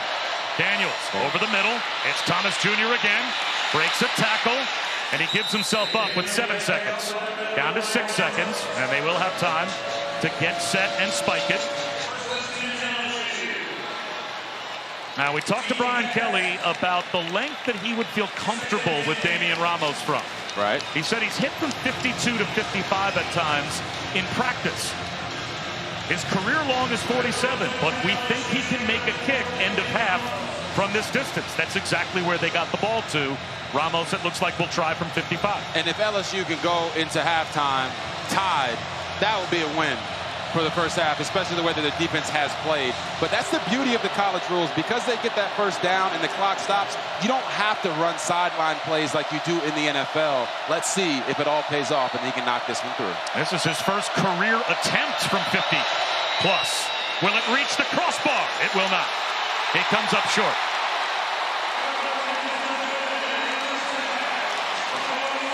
Well, this shootout of a first half goes to Ole Miss, but only by a field goal. 31-28. The Rebels have the lead at the break. It's time for the halftime report with Joey Galloway and Dan Mullen. Let's send it back to Matt Barrett. Big game, Bob. Thank you. We're catching our breath here in studio watching this first half, and I'm 31. Hello. and that's exactly.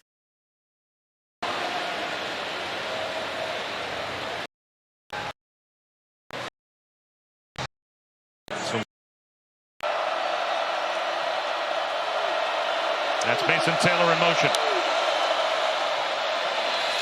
On the ground, it's Diggs. Dives ahead for 6. Down to Chris. Well, for Lane Kiffin, it was pretty simple. Good offense, bad defense. He said defensively we're getting caught on too many mismatches, that it's exposing us.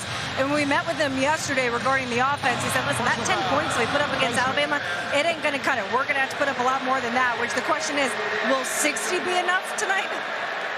Well, he's not going to be happy with the fact that his team was just flagged 15 yards for a face masking penalty on the carry by Diggs. So what was a modest 6-yard gain now becomes a 21-yard play and brings LSU all the way out to their own 36-yard line.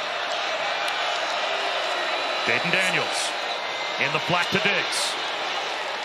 Tumbles down at the 43. He's got 7. Zamari Walton made the stop. You know, you talk about them, hurting themselves with these penalties. And one thing they said that they wanted to do was make LSU earn it. And right now, that's not really what they're doing. And the mismatches are being created because Pete Golding doesn't want to give their receivers free access. But they're going to have to do that so that they're not giving up so many big plays. Diggs, he's got a first down all the way out to midfield. Well, LSU has the ball, so we'll start this with Ole Miss. Yes. If you are Pete Golding, what are your defensive adjustments in the second half to try and slow the Bayou Bengals down? Well, the number one adjustment is play no more man coverage, okay? Because you're a man down every single time you line up with all these wide receivers. Daniels. They may have to account for quarterback run as well, as Daniels is breaking tackles, and he gets walloped out of bounds at the 36-yard line. That will be another personal foul called against Ole Miss on this drive. Oh, my Lanta. Dejon Anthony will cost his team 15 more.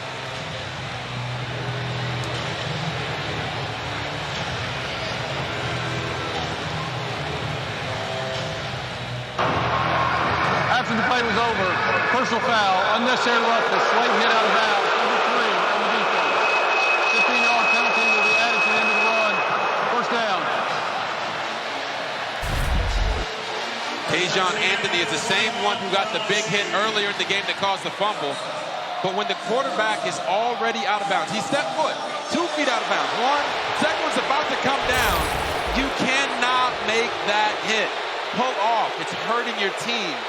Right now, Ole Miss is doing everything the wrong way to start the second half. Logan Diggs downhill. Barreling inside the 10-yard line down to the 8. First and goal. He took Kyrie Coleman for a ride.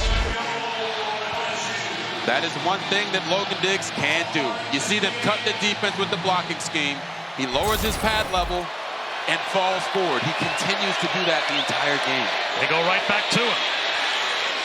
Nowhere to go that time. Into a pile-up at the 7-yard line. Cedric Johnson was there to make the stop. And you asked the question of what should Ole Miss's defense do? We talked to Pete Golding. He said he was going to do a little bit more drop 8 to keep eyes on the quarterback and also not put his DBs and safeties in bad situations.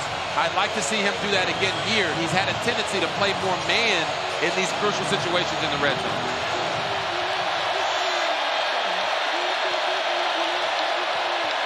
False start. That will cost LSU 5.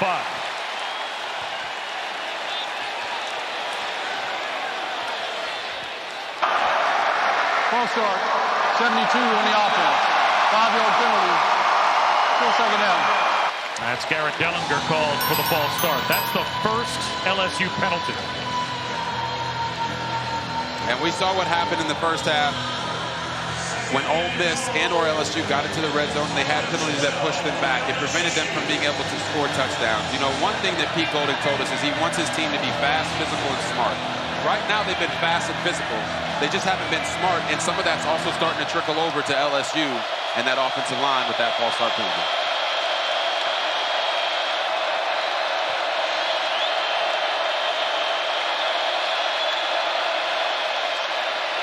Daniels scans the field, tucks it under at the 5-yard line, looking for the goal line, driven back, just shy. Inside the 1 on the scamper by Jaden Daniels. And they're going to line up quickly to get set at the 1-yard line. Josh Williams to the right of Daniels, but we have an injured Ole Miss player, and there is frustration from the LSU offense. They're reacting like this is a delay tactic. That's J.J. Pegues that is down and hurt.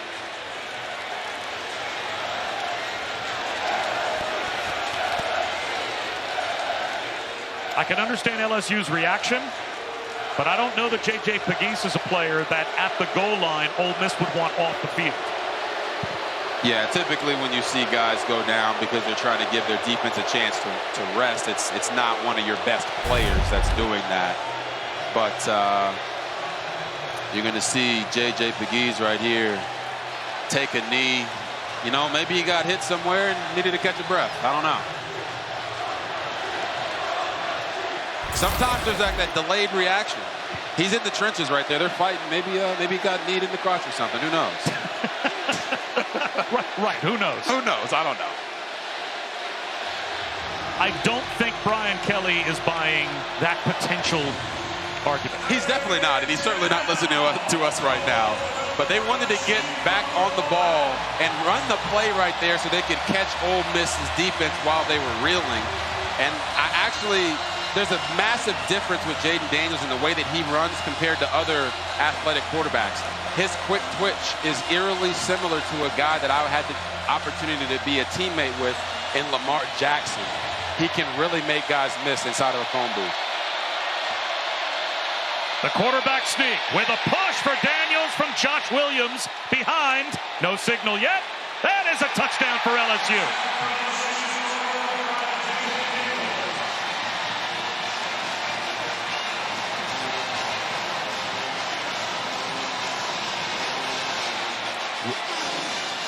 Well, I've got to say, it is a copycat league. And in the NFL, we've seen the Philadelphia Eagles use this tactic to get first downs in short yardage situations and touchdowns on the goal line. And right there, LSU taking it from the NFL back to college with the tush push. A couple of times in the first half, Ole Miss had a 14-point lead. LSU now takes the lead for the first time, 35-31. Another long touchdown drive. 8 plays, 85 yards, and Jaden Daniels got it done with his legs. Yes, he did. You see the quickness there. Then they get down to the goal line, and they pull out the tush push. And that's not the nickname I gave it. That's what the Eagles call it. Touchdown, baby. Honda's got it going on with savings. Save thousands with 0.9% financing. Honda inventory is here. Get the best value brand with 0.9%. Search your local Honda dealer today. Are you on your way? Yep, coming. And Mom and Dad? Don't worry, they'll be there.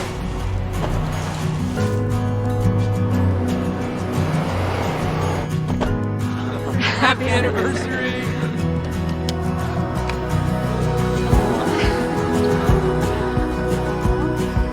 Go beyond the expected with the #1 most dependable mass market brand 3 years in a row by J.D. Power.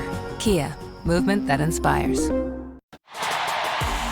ESPN College Football Primetime, presented by IHG Hotels and Resorts, is brought to you by Taco Bell. Download the Taco Bell app and vote for this month's Live Más student section. A halftime celebration as Eli Manning was back with David Cutcliffe and the rest of the 2003 Rebels honored for their 20-year reunion. They won the Cotton Bowl that year, and they shared the SEC West title with an LSU team that would eventually win the national championship. So great to see Eli back in Oxford as we go back to Matt Barrett. Bob was using a great time to have the ESPN app because all the night games have kicked off. Notre Dame early lead on Duke on ABC. West Virginia and TCU, the Frogs have just scored. And South Carolina has just taken a 10-7 lead on Tennessee. And Virginia Tech up early on Pittsburgh on ACC Network. And, of course, after we're done, we will head right to Alabama. and their next game against Mississippi State. So the SEC West champions back in 2003, Eli, David Cutcliffe, and the rest of these Rebels. And what a shootout we have had so far. LSU with a 4-point lead. Back to the offense for the first time here in the second half. Quinshon Judkins picking right up where he left off in the first half. He's got 12 before he's brought down by Andre Sam. Yes, he does. A little inside zone action there. And you know who that would make very proud is the guy we saw last night at the Square, Charlie Perkins, the man who gave Eli Manning his very first snap in college. It was great to meet him. He was having a good time. Judkins again, this time only a yard. All right, how about an LSU defensive adjustment to try and slow down the Ole Miss offense? Well, you've already seen the first two plays here. LSU's defense is simply just getting run over at the point of attack. Something that their defensive coordinator, Matt House, did not think could happen in this game because they looked at Ole Miss's offensive line as a weakness. So far today, it's been a strength, and it's set up the play-action pass for everything that they're doing in the passing game. Trey Harris with a drop and took a hit and squared off with Omar Speights after that hit. 3rd down and 9. So you talked about how bad Ole Miss was at Alabama on 3rd downs, 3 for 14, and it was because they were in these types of situations. A drop here or there in a spread offense like this one puts you behind the sticks and hurts your offense badly. Blitz coming. Catch me. Pre-scoring with a first down. Carrying tacklers into plus territory. And that's a plus right there from Jackson Dart. You get pressure right up the middle. You throw it to the vacated spot from where the guy that blitzed, and now your offense is rolling again. Here goes Judkins, and the quick pace of Ole Miss, I think, trapped LSU with 12 on the field. Illegal substitution on the defense. 12 players on the field for the ball snap. 5-yard penalty from the previous spot. Replay first down. I think it was Harold Perkins, and he wasn't in a full sprint to leave the field. It's an uncharacteristic play right there from Harold Perkins. Normally always hustling on and off the field. And this Ole Miss offense is really killing them with the tempo. The toss to Judkins on 1st and 5. He has a first down and more. Cut down inside the 30. 14 yards before Andre Sam finally brought him down. And it looks like Andre Sam is down as he took the worst of that hit with Quinshon Judkins. Speights slow to get up.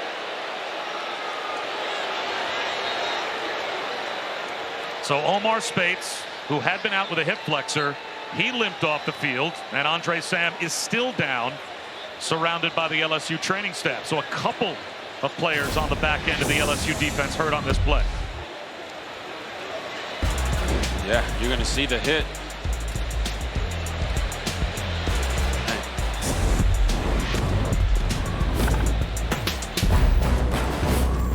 Hey, cool costumes.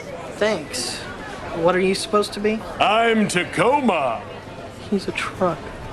Do you, like, turn into a robot or something? No, but I can conquer any terrain. Tow, haul. Cool. No, it's a character I'm working on. Toyota Tacoma, our hero. Right now, lease a new 2023 Tacoma for just $369 a month, or a new 4Runner for only $429 a month. Toyota, let's go places.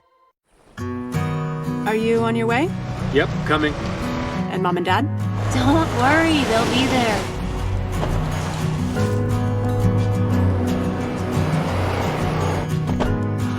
Happy anniversary!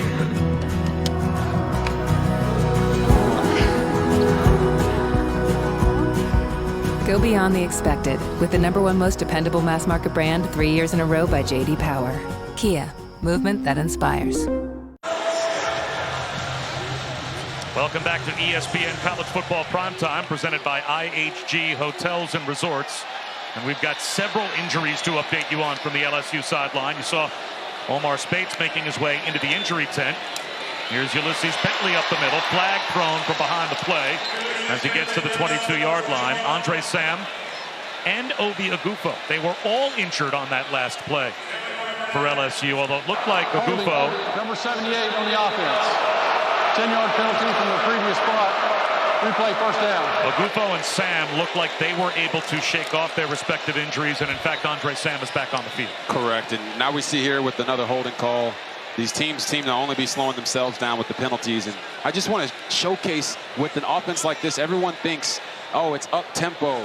They're throwing the football all over the yard. It's the running game that really makes offenses like this go, and until LSU can stop them from running the football, it's not going to be any prettier for them for the rest of the game. In the first half, we had 3 total penalties. We've already had 5 total here in the third quarter as Judkins finds a cutback lane and gets tripped up. Ankle tackle made by Harold Perkins. And there was a lot of room for Judkins. It seemed like if Perkins didn't make that tackle, his Spates is out of the injury tent, but not back on the field yet. He had been out with a hip flexor, and Whit Weeks had been playing in his place. He's out there now, and the pass rush gets home for LSU, but it's flipped back to Judkins by Jackson Dart. The play was allowed to be kept alive. Harold Perkins may have missed the tackle. That could have been the sack of Jackson Dart, and Dart kept it alive. A little Patrick Mahomes creativity here. Tied up. You know what? Just give it to your brother. Say, help a brother out. I like it. So Harold Perkins couldn't get Dart down, and it's 3rd down and 12.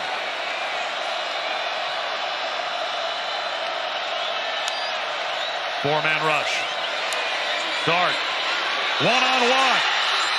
A leaping breakup at the 2-yard line. Trey Harris, the intended receiver, and Zy Alexander made the one-on-one play. Zy Alexander made the big play at the end of the game last week for LSU. Now they try to go up top on him, and Jackson Dart just needed to throw that about 3 yards further, because that one-on-one matchup for Trey Harris is one that he can win routinely. So Caden Davis from 47. He'll try and make this a 1-point game. It's got plenty of distance. And it's good. Right down the middle.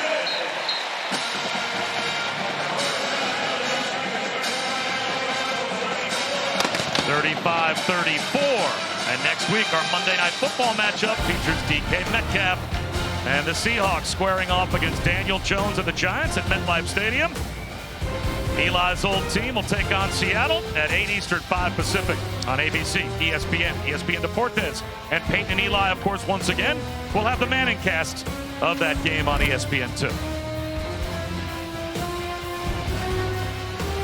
Oh, look at those career passing yard numbers from the great Eli Manning. It's good to see him out here. And you talk about that Monday Night Football game. We'll have Eli and Peyton on with us on Monday Night Countdown. Going to have some really cool breakdown tapes, so make sure y'all tune in for that. Really been a fan of Eli's transition into the media space. He's been doing a really good job, and I'm happy to be a part of that with him.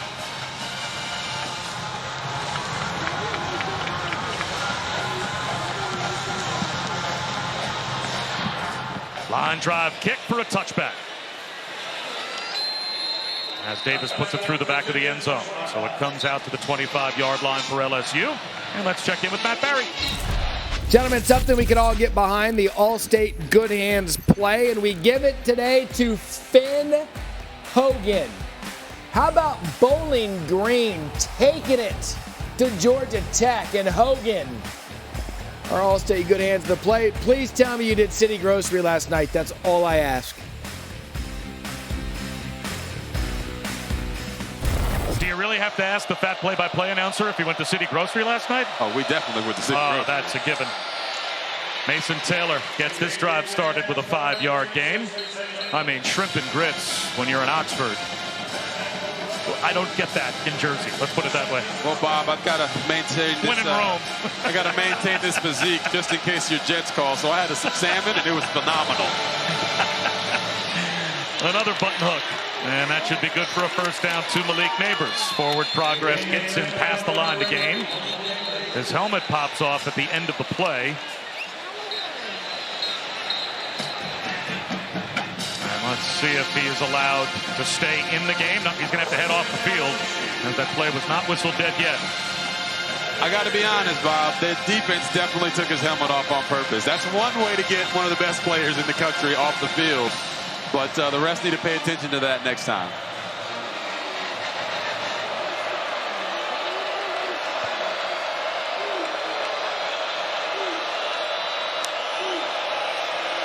Logan Diggs. Brought down after a gain of 3.5 by Ladarius Tennyson. Now, Bob, you asked me about defensive adjustments, and Pete Golding has come out, and he's made the adjustment. They're playing with much more two high safety looks, giving more free access on the outside because they know now that LSU has become addicted to the big play, and they're rallying to make tackles. So they seem to be taking the process of make them earn it like he told us they would, that they did not do in the first half.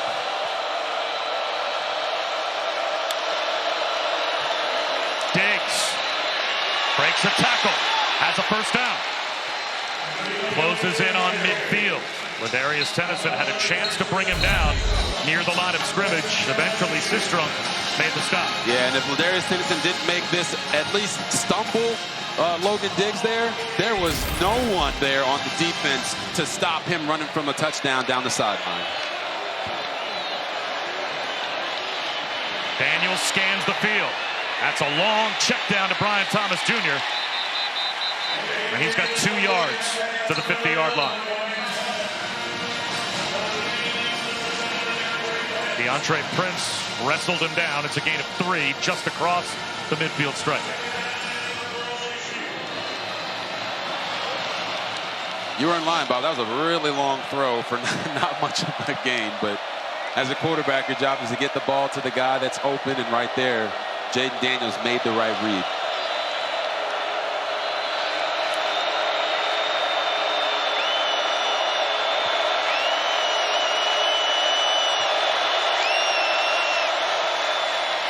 Neighbors broke 1 tackle, but could not get away from DeMarco Williams.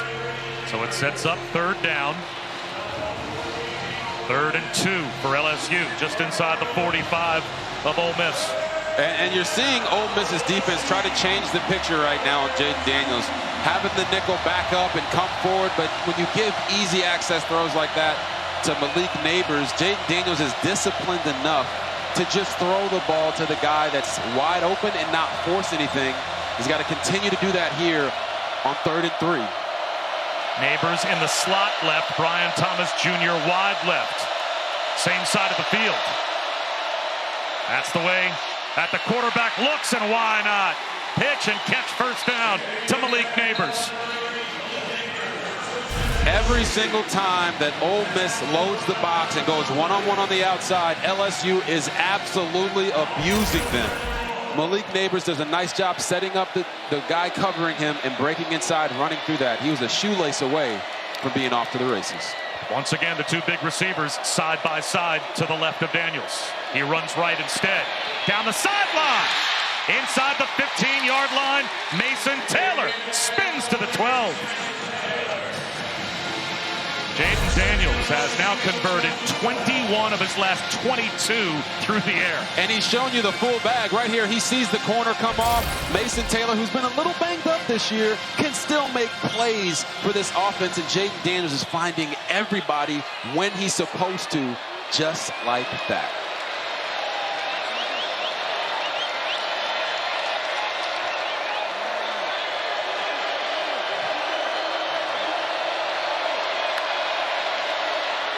Straight ahead goes Diggs. At the 5, at the goal line, he's in for an LSU touchdown.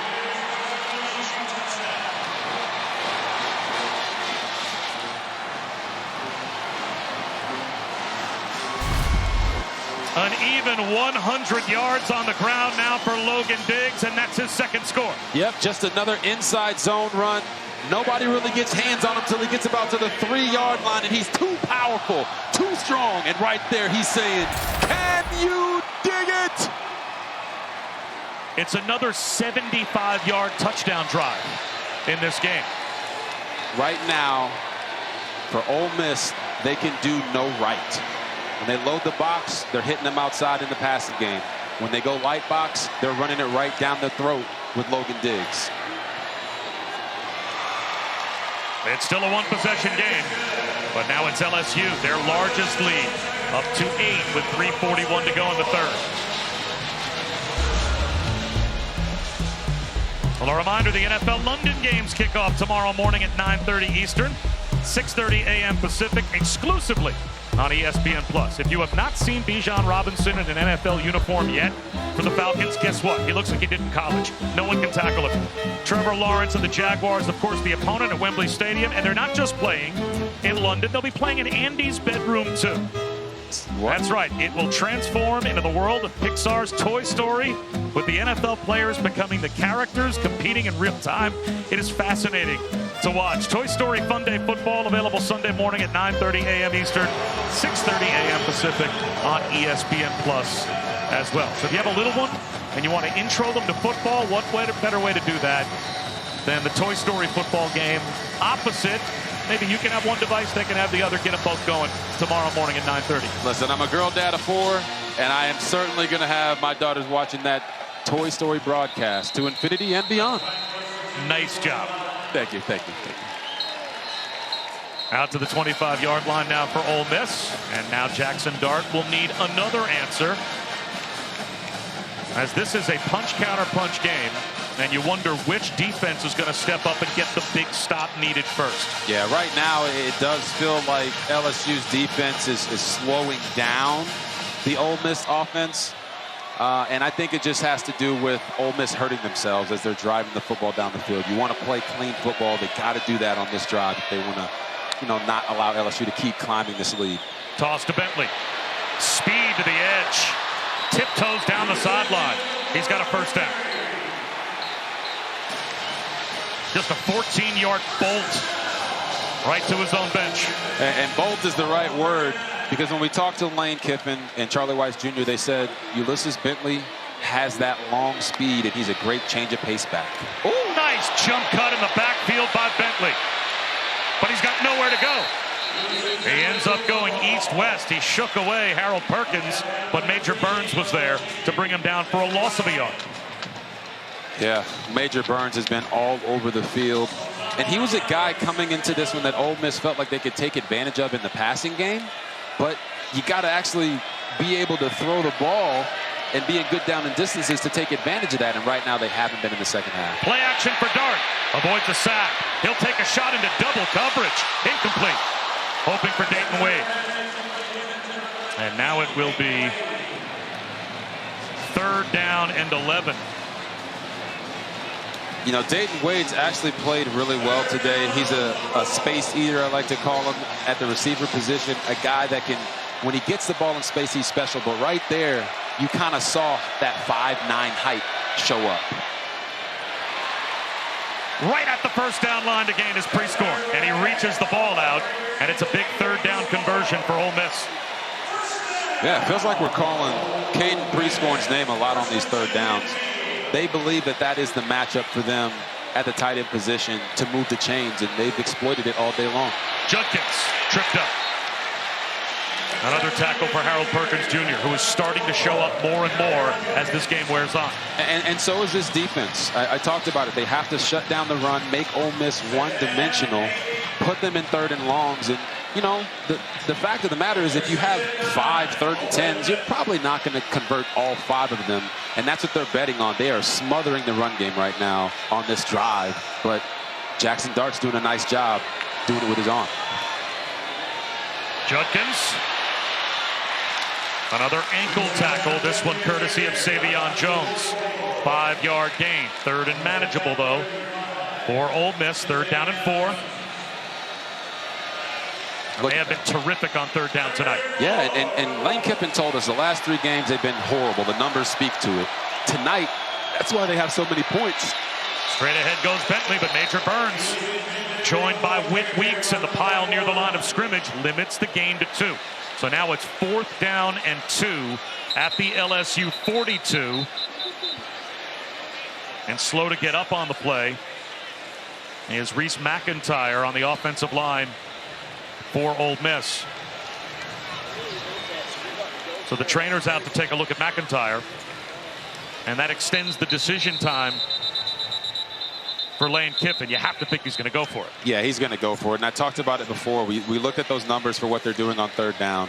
Teams, you will rarely see a team be great on third down and not put up a ton of points, because in those situations it allows you to stay on the field longer, go deeper into your bag of your playbook.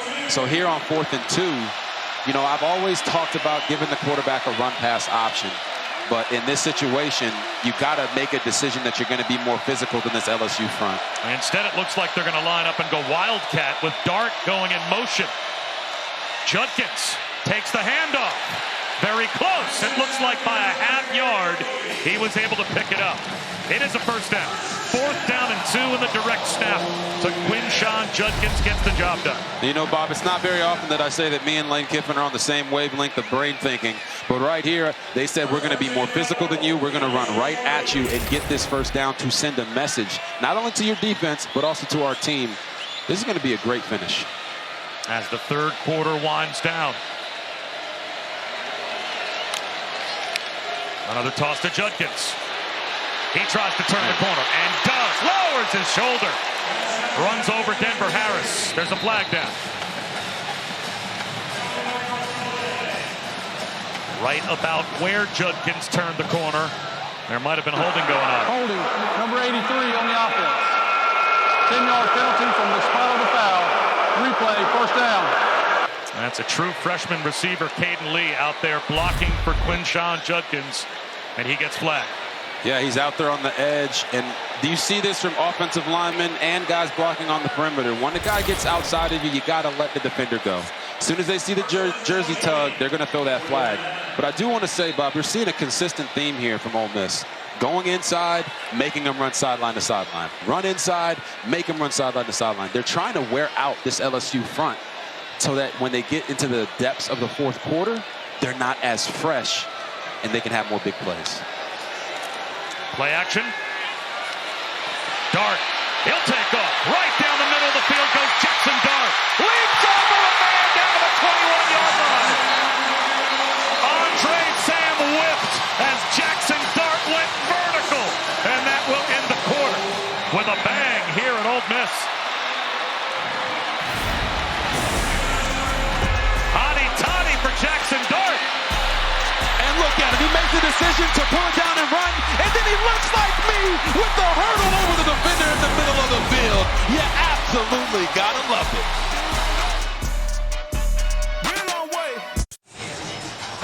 Lane, in a game that's been counterpunches of these offenses, what do you need in the final 15? Well, we can't kick field goals. We got to score touchdowns. Obviously, we got some major mismatch issue on the other side, and our quarterback's playing lights out. So we got to score and go for 2. Appreciate it. Thank you. So Lane Kiffin, as the fourth quarter begins, telling you exactly what his strategy will be and exactly what you can expect. Going for it on 4th down, and if they find the end zone, going for 2. Without a doubt, you have to have that aggressive mindset. Your defense is not stopping anything. He said your quarterback is playing at a high level. You got to trust that. And like I told you before, red zone rebels. One-on-one, left side of the end zone, incomplete. These quarterbacks have taken those one-on-one shots, and oftentimes with success. That time Trey Harris couldn't haul it in, but we have, with that Jackson Dart scramble to end the third quarter, gone over a combined 1,000 yards of offense in this game between the two teams. Glorious. Glorious for an offensive guy. Wide receiver bubble screen. Dayton Wade gets a block, scoots down the sideline, close to a first down. With Robert Griffin III, I'm Bob Wischusen. You saw Chris Button talking to Lane Kiffin as well, and looks like that is indeed an Ole Miss first down inside the 12. Exactly what Lane Kiffin wanted to see. I just like the fact that they're getting the ball to their best players in the best position for them. That's what Dayton Wade is really good at. It's yards after the catch and using that quickness that he has to catch a defense off guard.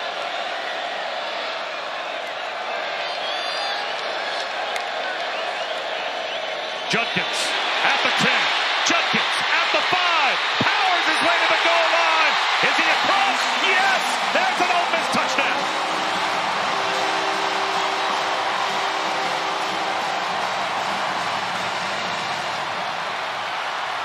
And And immediately Lane Kiffin lets his offense know, let's go for 2 to try and tie it up. We talked about how Quinshon Judkins had to get going. Super easy outside zone play for him, and he powers his way, letting everybody in the SEC know that wanted him to come play for them. I'm a rebel, and I'm going to help them become a powerhouse. Ulysses Bentley in the game to the right of Dart for the 2-point play. Dart with a pump fake. Dart, shovel pass, caught short of the goal line is Trey Harris. And LSU rallies to deny the 2-point conversion. They maintain the lead, but now it's only by a couple early in the 4th quarter. How much fun has this game been? Oh, it's been a blast. A little flip play, but LSU is all over it.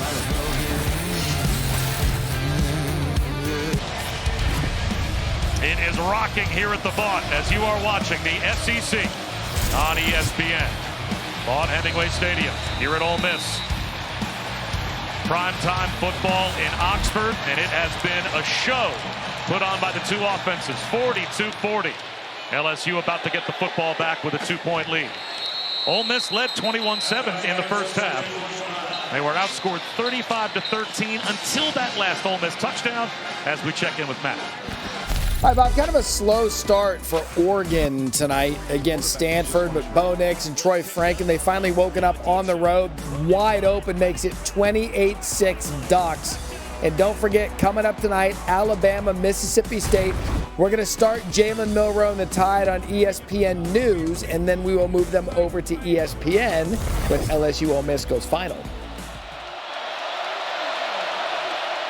All right, Matt, thank you. The 5th running back of the night in the game for LSU and Caleb Jackson. A rollout for Daniels. There's the check down. Dropped by Jackson. He's normally the return man on kickoffs and has pretty good hands, but could not hold on to that one. And head right to the sideline. Replaced by Logan Diggs. That's usually what happens when you come in and you put a stinker of a drop out there. He did outflank the defense very quickly. You could see the speed. But they're going to go with the guys that have been the hot hand for them. And Diggs has certainly been cooking all day long. Seems like that's the only way we'll see a Jaden Daniels incompletion. As if someone drops the ball. That's how good he's been.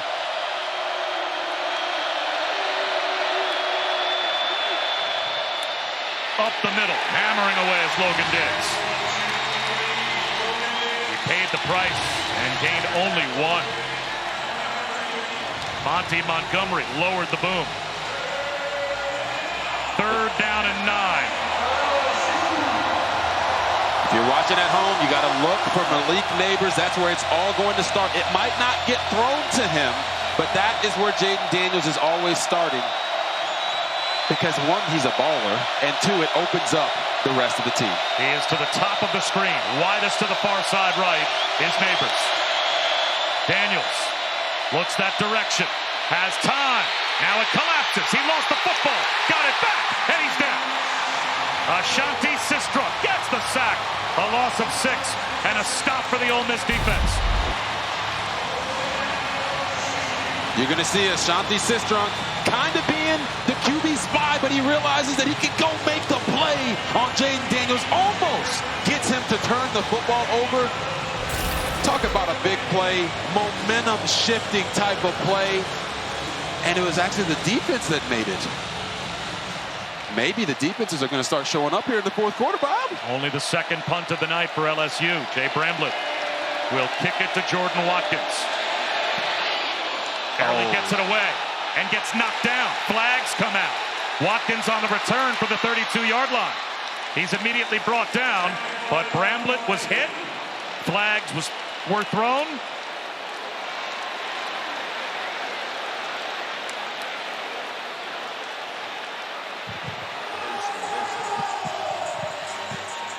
Rafe Vinson ran into Bramblett.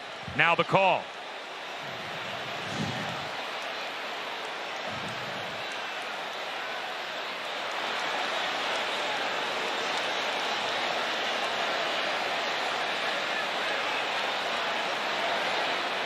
And I have to think this is not a personal foul because Brian Kelly's being given options. Running into the kicker on the defense. That penalty is declined. First down, Ole Miss. So only running into the kicker. That avoids disaster for Ole Miss. That would have given the ball back to LSU. Oh, man, Ray Vincent is the happiest man in the world right now. I'm telling you, when he ran into this punter, he saw his life flash before his eyes. He tried to help him up. It was the right call, though.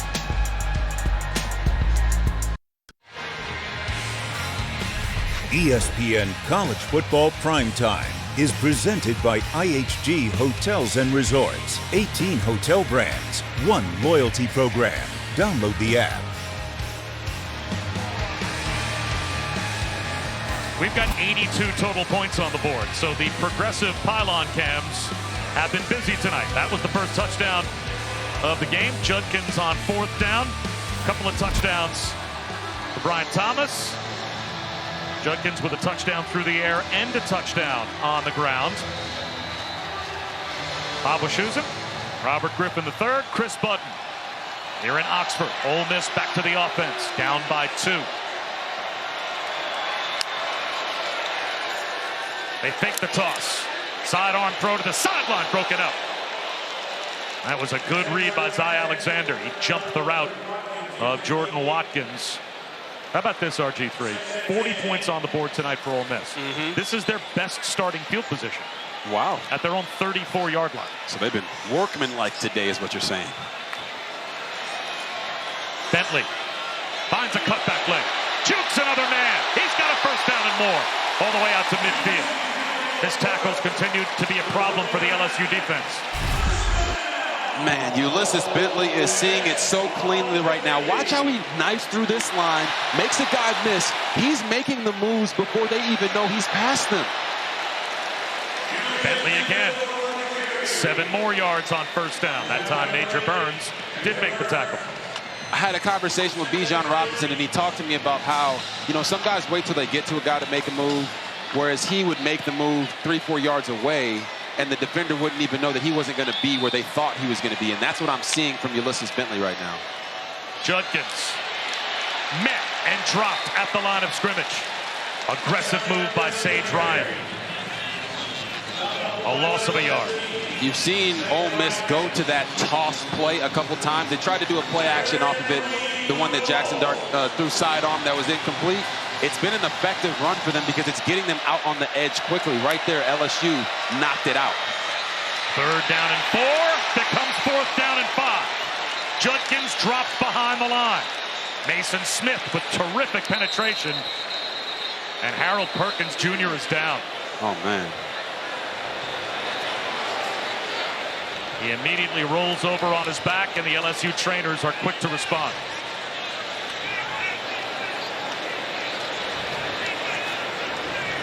So an injury timeout.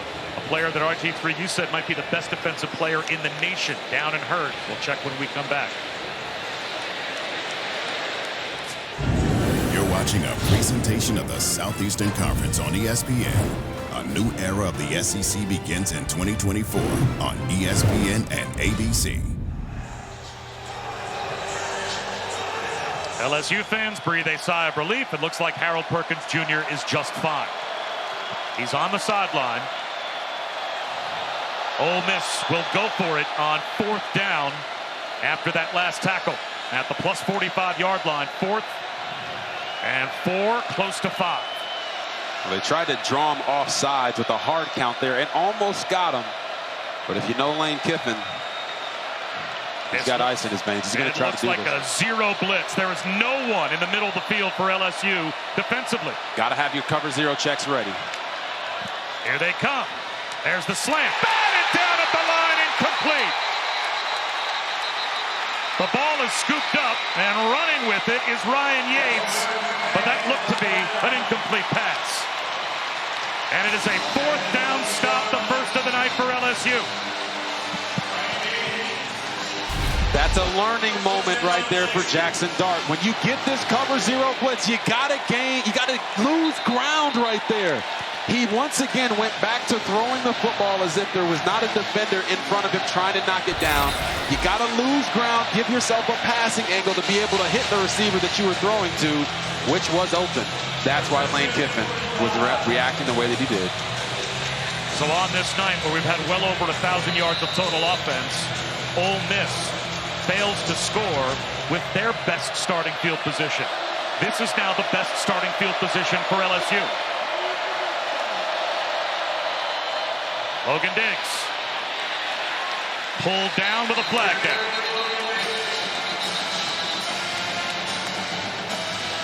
A heck of a tackle by J.J. Pegues, but he's still down again.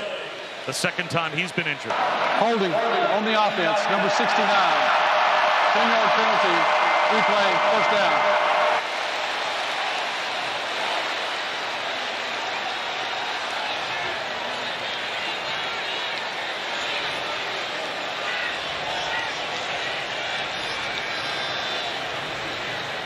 So Akilo Stone is set to come in for Pegues as we step aside. Another injury timeout. Somebody added break. Holy. Coming up, Will Rogers in Mississippi State and Alabama. We're going to start that game over on ESPN News, and then we'll bring it over here to ESPN when LSU Ole Miss goes final. And Matt Barry, who knows when that will be? Seems like an appropriate full moon kind of game. As crazy as this one has been, as J.J. Pegues was taken back to the locker room with an injury, jet sweep to Neighbors. And a good job by the Ole Miss defense. The Land Sharks stretched that one out and limited the Neighbors gain to 2. You know, getting the ball to Malik Neighbors there is just to find a unique way to get your best player the football, because you know with 9 minutes left in the fourth quarter, you're going to need him to come up big down the stretch. So you don't want him to feel like he's been iced out of the game. Second down and 18. Three-man rush. Daniels to the sideline. Close to the original line of scrimmage. Run out at the 44 by Isaac Ukwu. A gain of 7. And we almost had a genetic situation there with Isaac Ukwu. He did a nice job of making sure he could get Jaden Daniels to the sideline, because I can only imagine he didn't want to be in open space with a guy as elusive as Daniels. Third down and 11. Once again, looking for Malik Neighbors. He's at the bottom of your screen in the slot, I believe. Over the middle, crossing route. Kyron Lacey breaking tackles. A first down, well inside the 35-yard line of Ole Miss. That's what happens when you have guys like Malik Neighbors and Brian Thomas Jr. It's the third or fourth guy, Kyron Lacey, who his coach said is one step away from being another guy, and he's showing you his skills on full display tonight. This might be a free play.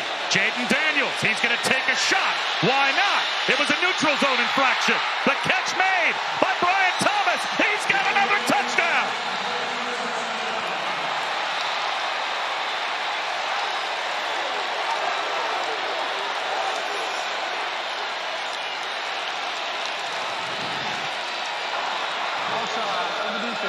The left defensive end.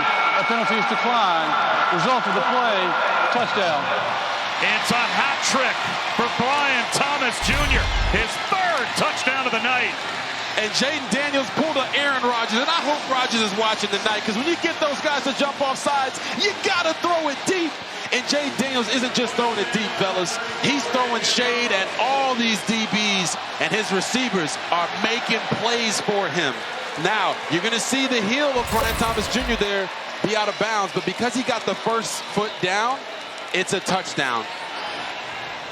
Well, for the first time tonight, replay is going to stop the game to check one of these touchdowns. And the question is going to be, does Brian Thomas have complete control of that football when that first foot hits? 100%. Or is he still trying to make the catch as the second foot touches the sideline? Let's see. In college, all you need is one foot. So here's the foot down. Oh, come on now. Let's keep it rolling. that's going to be an incompletion. That's a good question. That's going to be an incompletion because that first foot is down, but by the time he gains control, see, 1 foot down, it still doesn't have control. Now he has control, kinda, and he's got that other foot out of bounds. So I retract that statement. It is not a touchdown. They should be overturning this. Once again, it looks like a catch, but he still doesn't have possession of the ball. Now he has possession of the ball, and he's rolling out of bounds. So that is the question for the replay booth as well. Their judgment is going to have to be, when does he finally have firm control of that football? And does he have enough control when the left foot hits? Because clearly the right foot goes toe to heel and lands on the sideline. That back foot's out of bounds. Yeah, I would think anyone with eyes could be able to tell that the ball's still moving around a little bit, and he doesn't have complete control until he's already out of bounds.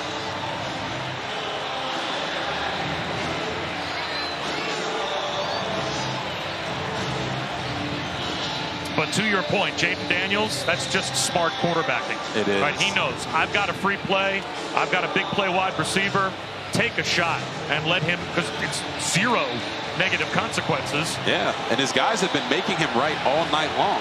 He's been throwing some perfect balls, don't get me wrong. But this one right here was purely on the wide receiver making an adjustment to the ball. And when you're a quarterback, you're going to feel confident to let your receivers go up and make plays for you in those types of situations. Well, now we're about to get the official ruling. After video review, the ruling on the field stands of a touchdown. Oh. Wow. Well, I got to say, I completely disagree. The Ole Miss sideline can't believe it either. I'm standing 10 toes down on that one. That's a terrible call. Lane Kiffin is in the ear of the officials as he disagrees as well. But they are saying that right there, that's firm enough control of the football when the first foot lands in bounds. And again, when the precedent is set on the field and it is ruled a touchdown, correct, the benefit of the doubt is given to that call. Unless you have indisputable evidence to overturn it. You thought it was pretty indisputable, though. No, it is indisputable. There is no question there. The ball is moving around. I'm an offensive guy.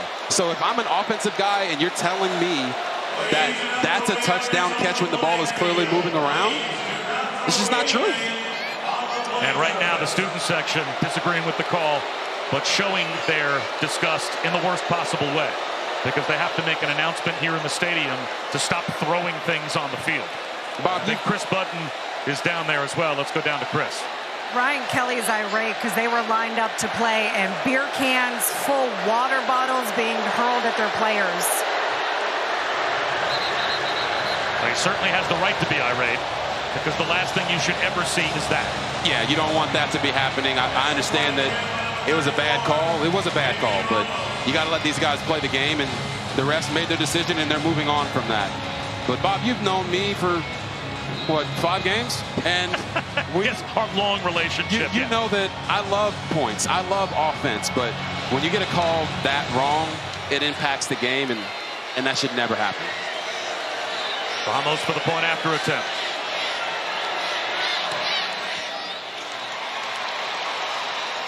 And that's a big point, because now it's a 2-possession game with 8.5 minutes to go. And now if you're Ole Miss, you have to clear it. Play's over. They rolled it a touchdown. Move on, move forward, get your offense back out there on the football field, and go try to make it a game. Go try to get back in this bad boy. It is a 2-possession game, but all you can control is what you do on this next series. Don't allow that bad call to make the rest of your game go to poo-poo. Personal foul, number 51 on the defense. That 15-yard penalty will be administered on the kickoff. So Xavier Harris is called for a personal foul. That will have LSU kicking the ball off from midfield, on top of the fact that they now lead by 9. You watch number 51 right in the middle of the screen, and that is a punch thrown. He's lucky he's not kicked out of the game, because he should be. Like I was just saying, you can't allow that one call to impact the rest of this game. You still have 8 minutes to go out and do whatever you can to potentially win, and that's going to put your offense in a hole now. And 8.5 minutes in this game, if you stretch out what we've seen so far, we'll probably see 3, maybe 4 more touchdowns. So this is a game that is very much still up for grabs. Both teams even have all 3 timeouts. Bob, if we see 4 more touchdowns, I'm going to be ecstatic. I mean, we love the offense tonight. Love the offense. So Dybert to kick from midfield. Sometimes teams will try an intentionally short kick with some hang time from midfield. And there is the squib kick. And they're going to give up some field position here. That did not work the way LSU intended. You don't want to kick off from midfield and then have Ole Miss end up with the football at the 35-yard line as Ladarius Tennyson with a good scoop. What are you doing? I understand that kicking off from midfield can be tougher for your kickoff specialist, but my God, doing a squib there, you just did Ole Miss a favor.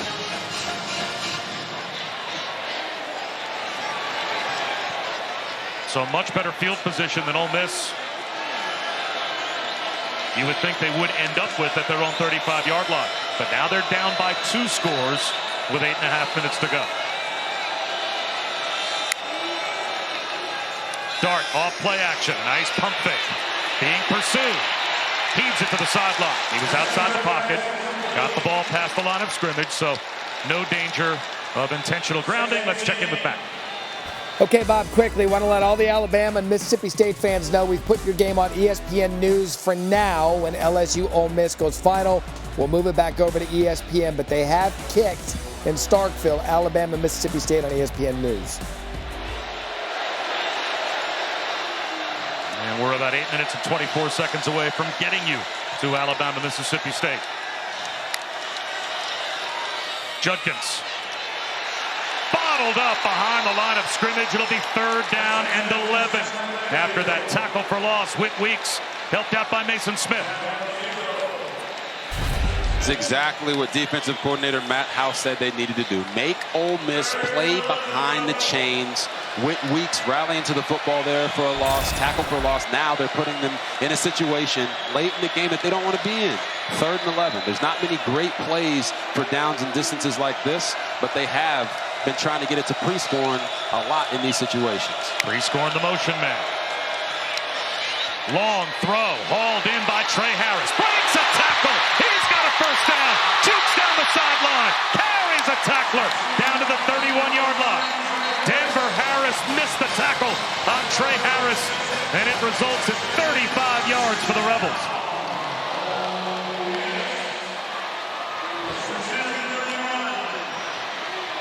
Bubble screen. Again, it's Dayton Wade. Flag thrown. He picked up 11. But once again, this might be holding out on the edge. Prescorn was out there to block for Dayton Wade. Holding, number 86 on the offense. 10-yard penalty. Replay 1st down.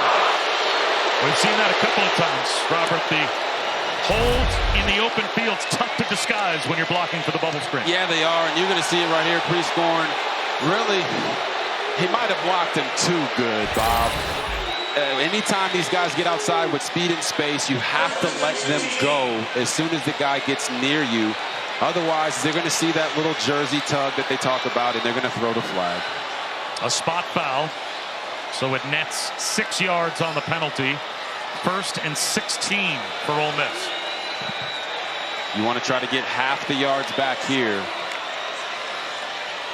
They run it with Judkins. And he is pulled down by Greg Penn. And he probably got about half the yards that were necessary. And of course, down by 9, 6:42 to go. As aggressive as Lane Kiffin is, might be 4 down territory anyway. Oh, 100%.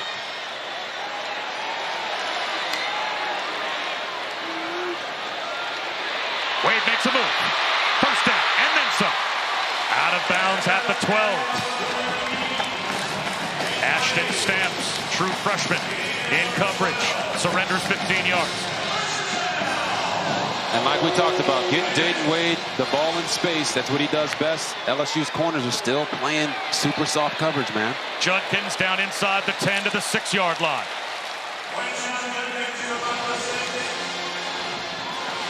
Same personnel stays on the field for Ole Miss. So LSU cannot substitute defensively. They got a one-on-one matchup to the top of the screen. Instead, it's Judkins. It's a first down. He's down to the 1-yard line.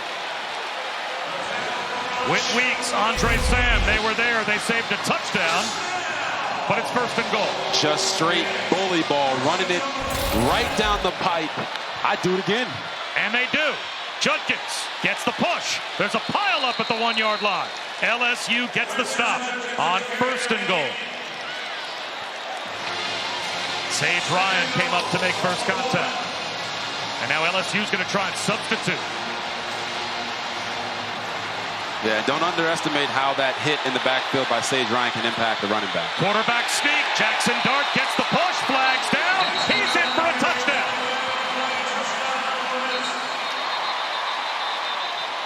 I think LSU again had too many men on the field trying to scramble guys off and on, substituting without Ole Miss substituting.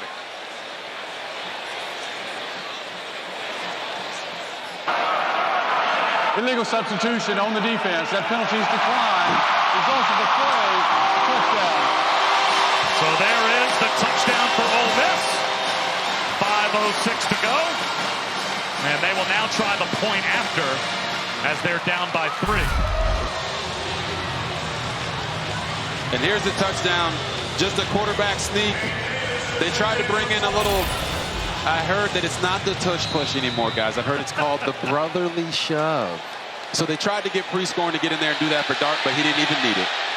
Again, LSU is going to be caught with too many men on the field, but the point after attempt is good. Now this would be a half the distance to the goal penalty. Illegal substitution on the defense. That penalty is declined.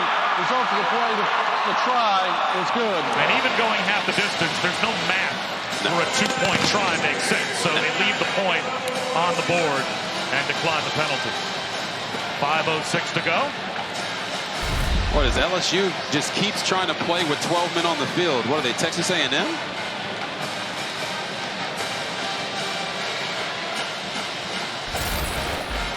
Man.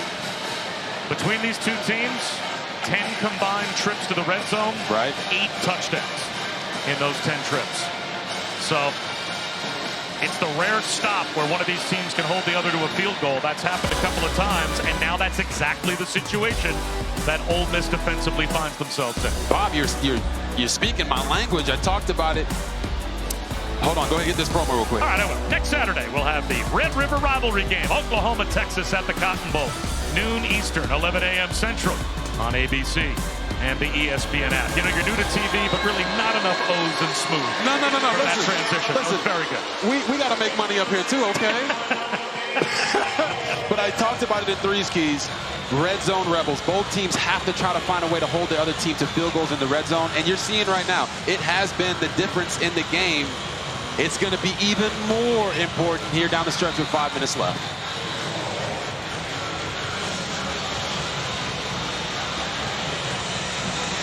Aiden Davis with a booming kickoff. Just about reached the back of the end zone. So now the question, can Ole Miss get a stop and give their offense one more chance with the football? Or a touchdown would put the game away just about, you would think, for LSU, even if you surrender a field goal. Yeah. If you're the Rebels, depending on how much time you've got, 3 timeouts still on the board, I'd have a chance to score a touchdown and maybe win it. So a lot of different possibilities in the last 5 minutes. And I know there's 5 minutes in the game, but this is true 4-minute offense situation for LSU. You can own the line of scrimmage against this smaller front of Ole Miss with Logan Diggs at the running back spot. You don't want to give Ole Miss the ball back here. Daniels, a little pass on the flat to Mason Taylor. near midfield before he's finally brought down by Cedric Johnson. Let's check in with Chris. Guys, Jaden Daniels is as calm as a quarterback on the sidelines as someone I have ever seen. He comes out, watches kickoff, will stand by himself in the corner of the coach's box, not talking to anyone, just standing there, embracing the moment, not a rock, just taking moments to himself. He is as cool, calm, and collected as could be. He might be without his tight end now, as Mason Taylor hurt after that catch and run out close to midfield. Yeah, you can see Mason Taylor go down here. Oh. Hopefully that's nothing more than maybe landing on the football, getting the wind knocked out of him. That's what it looks like, honestly. We'll keep our fingers crossed that he is okay, and he has now been helped up to his feet. And I want to say this. If you're LSU, it's not that you get conservative and you try to play keep away. It's you just try to run the clock down, continue to get first downs. But if you can score a touchdown, it's still a 2-possession game, and you're fine. So if Mason Taylor would have scored right there, I don't think Brian Kelly would have been mad at all. No question. But if you get to this thing down into the 2-minute, 1-minute range, you're really trying to just run the clock out in a way of you're still progressing down the football field. I don't think that they're going to become conservative by any stretch of the imagination. And that's what I meant by that comment of keeping the ball away from Ole Miss.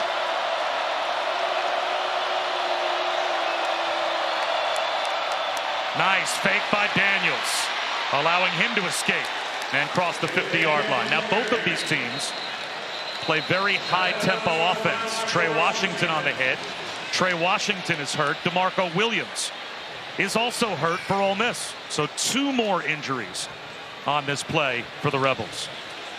But this game has really been a war of attrition. There have been a ton of players that have gone down. The good news is most have been able to return to the game. Yeah, they have, and that was a massive hit pointer right there. So for DeMarco Williams being helped up, and he is coming to the sideline with a limp. And what I was going to ask you, though, because you've made this point before, you played in an up-tempo offense in college. Correct. And you said whenever we went from up-tempo to slow, we would have problems. Yes. This is a time in the game where milking the play clock down seems to be the right thing for LSU. Would you do that, or would you keep that tempo going if you were the Tigers? LSU's tempo has not been as high as Ole Miss's, and I think they're staying true to that. They've had some look over. They've had some play clock down. Exactly. So it's just a natural way of them to look over to the sideline, run the play clock down without truly running it all the way down to 1 second every time. Daniels bluffed the snap. That time they snapped it with 27 seconds on the play clock, and Diggs dives up the middle for no gain. So not only did they not pick up any real estate, they just saved 27 seconds of time that they could have taken off the clock for Ole Miss. It's clear that Brian Kelly's focus for his coaches, he's telling them, we're trying to go score. We're not worried about the clock. We're not worried about whether it goes back to Ole Miss or not. We're trying to score. So here on 3rd and 5, I would not be shocked if they tried to get the ball to Malik Neighbors, number 8. But the guy that's really been showing up for him is Brian Thomas Jr., number 11. Those two are an amazing 1-2 punch. Look for Daniels to potentially try to get the ball to one of them. Mason Taylor is back. He goes in motion. Timeout called by LSU with the play clock winding down that time. So the Tigers use their first timeout with 3:39 to go.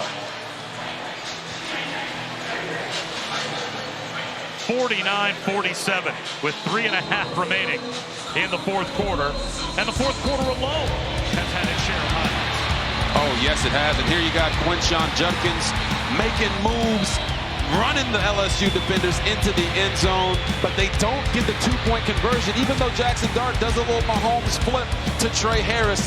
Big stop right there for LSU. Then they go for it on 4th down. Jackson Dart doesn't use the arm angle to get it around the DB. And then here's LSU's controversial touchdown by Brian Thomas Jr.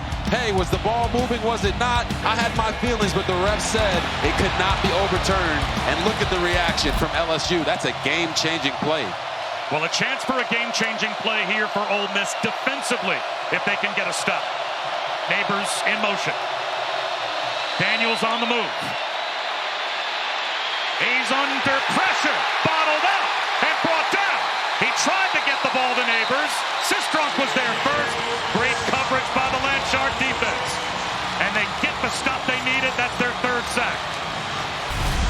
Woo! You want to see a defense that's playing like their hair's on fire. Look at everybody flowing to the football.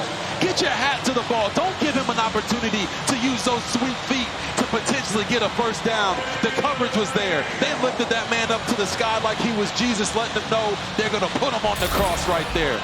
Wow. Great job by Ole Miss's defense, and now they give their offense a chance to go win the game. They are letting the clock wind down.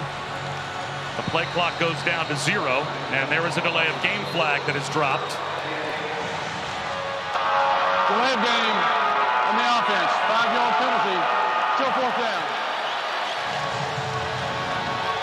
So that'll back Jay Bramblett up 5 more yards.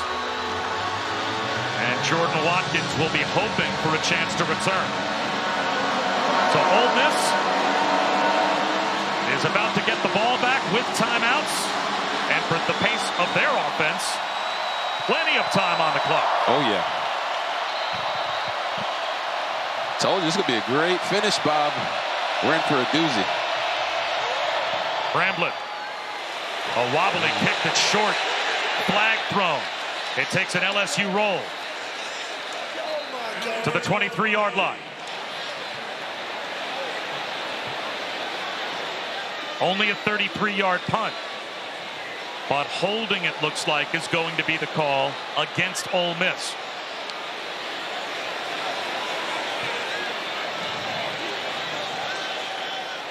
Holding on the receiving team. 10-yard penalty from the end of the kick. First down, Ole Miss.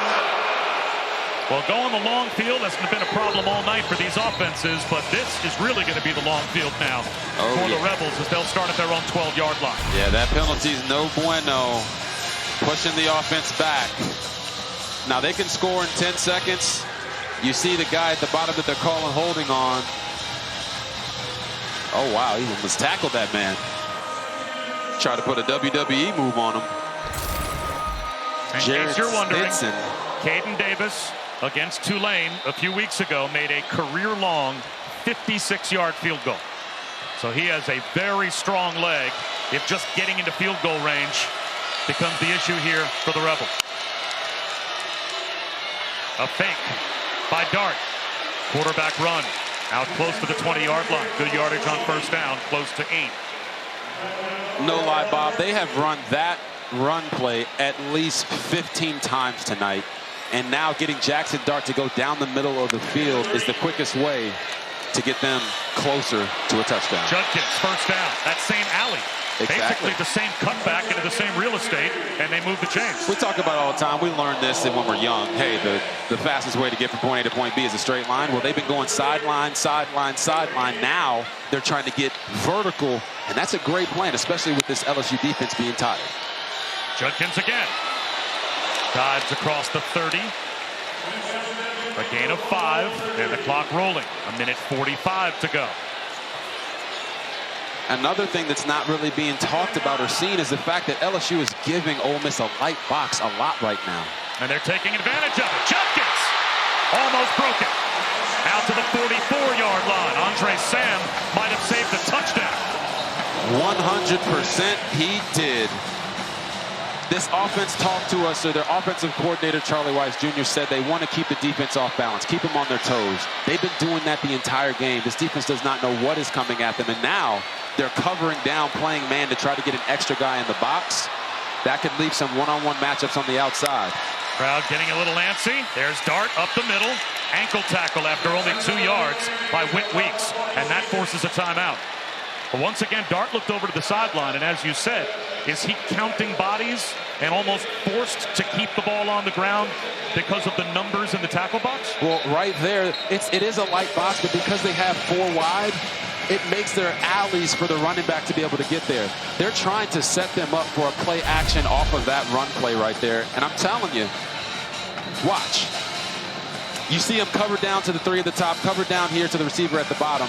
They have numbers on the inside, but some play soon here with 1 minute and 8 seconds left in the game. They're going to have to try to hit a deep shot to Trey Harris one-on-one with his man number 5, LaTerrence Welch, playing him.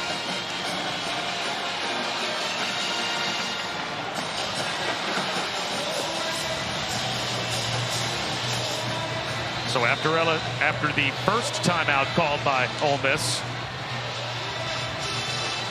on a night where we're closing in on 1,300 yards of total offense. So I'm telling you, watch that matchup. If the safety comes down, they might try to exploit that. Everything on the ground so far. Now play action, one-on-one. What a catch made, back shoulder. Trey Harris to the 30-yard line. What I tell you, Bob, if that safety comes down because he has to fill the run because they've been eating him alive, it's going to leave that one-on-one on the outside, and they just took advantage of it. Here comes a blitz, the screen. Ulysses Bentley shakes and bakes, breaking tackles. Still on his feet inside the 15. Knocked out of bounds. That'll stop the clock at the 13-yard line. Another Ole Miss first down. Now, if you're Lane Kiffin, you got to make a decision. 46 seconds, you're in field goal range. If I'm him, I'm making sure we run a couple nice, easy, safe plays, run the clock down, and potentially kick a field goal to win it. Oh, now LSU. They'll probably be thinking about using their timeouts.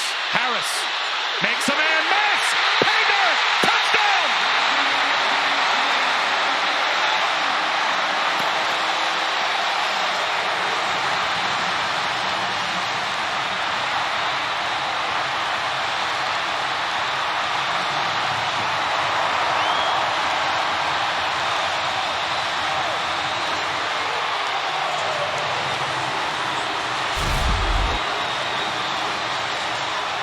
My goodness, Trey Harris, you get the ball in space, you make a man sit down. He's out here doing it for all the red-shirted Miss Americas in Oxford, Mississippi. Now up by 4 to try and get the lead to 6. Ole Miss will go for 2. No problem with the decision here. No, makes total sense to go for 2 here. And now a timeout will be called from the sideline by Lane Kiffin, it appears.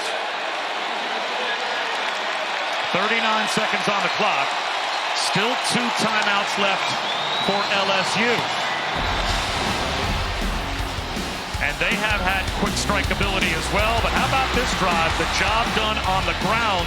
The combination of Judkins and Dart before Dart eventually takes this shot. Yes, he takes the shot, and it's because they've been able to run the football. Then they get it out in space to Ulysses Bentley, who's had an incredible game, breaking tackles, getting down the sideline, and then right here, it's just a player making a play. Jackson Dart gets it out there to Trey Harris. He makes a move, and he rolls into the end zone saying, I'm him. For the last 25 years, Ole Miss, now the first SEC game with 300 through the air and 300 on the ground, and they will go for 2. 389 yards and 4 touchdowns for Dart to 4 different receivers. And he's got the one-on-one to Trey Harris to his right if he wants it. Instead, it's Judkins. Reaches the ball out. Did he break the play? He's in.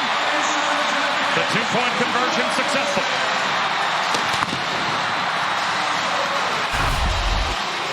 That man hitting the moonwalk like Michael Jackson. Now let's see if his knee goes down before he gets in.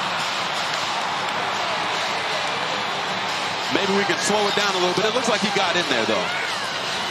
But the we see you, Quishawn. Let's head down to Chris. Yeah, Lane Kiffin wasn't even celebrating after that Harris touchdown. He was trying to get him to stop just before the goal line because he knows 39 LSU offense. Well, LSU still with 2 timeouts left. Yep.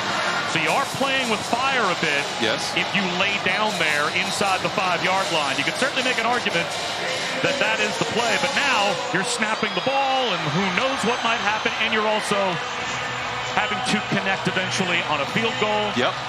Like I said, if I was Lane, I would have slowed it down, ran a couple plays, tried to kick a field goal, walk out of here with a win. They went, they scored the touchdown. Now you're putting the pressure on your defense. Not only does LSU have 2 timeouts, but the clock also stops after first down. So 39 seconds is a boatload of time for this offense to try to go score a touchdown and win it. It'll come out to the 25-yard line after we check in again with Matt Barry. All right, guys, quickly, wild finish at your game. Alabama, Mississippi State had been a collection of punts until this broken play. Jalen Milroe, 58 yards for the touchdown. Alabama looked as if they just scored again. Right now, though, 7-0.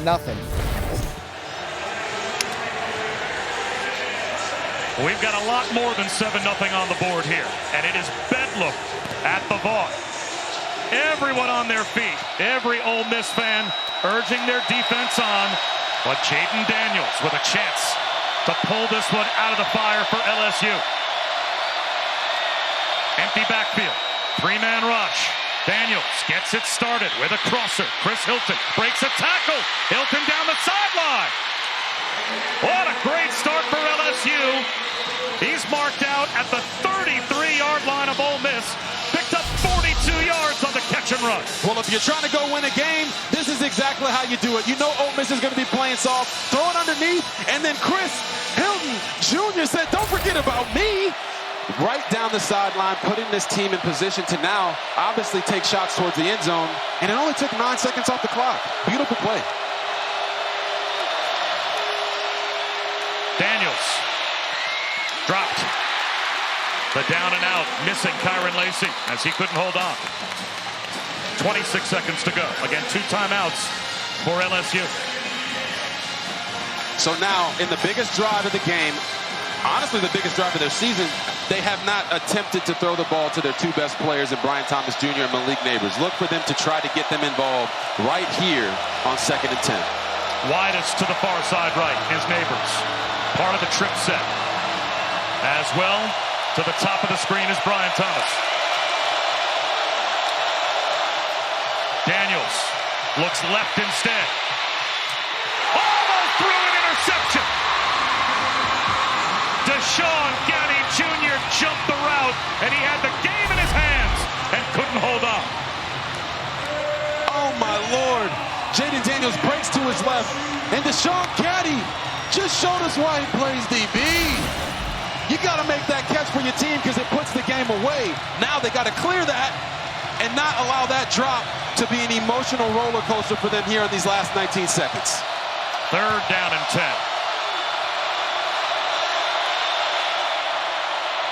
Quarterback run for Daniels. With speed to the edge. Drag down. Flags down. Jeremiah Jean-Baptiste may have just horse-collared Jaden Daniels into a 15-yard penalty. Wow.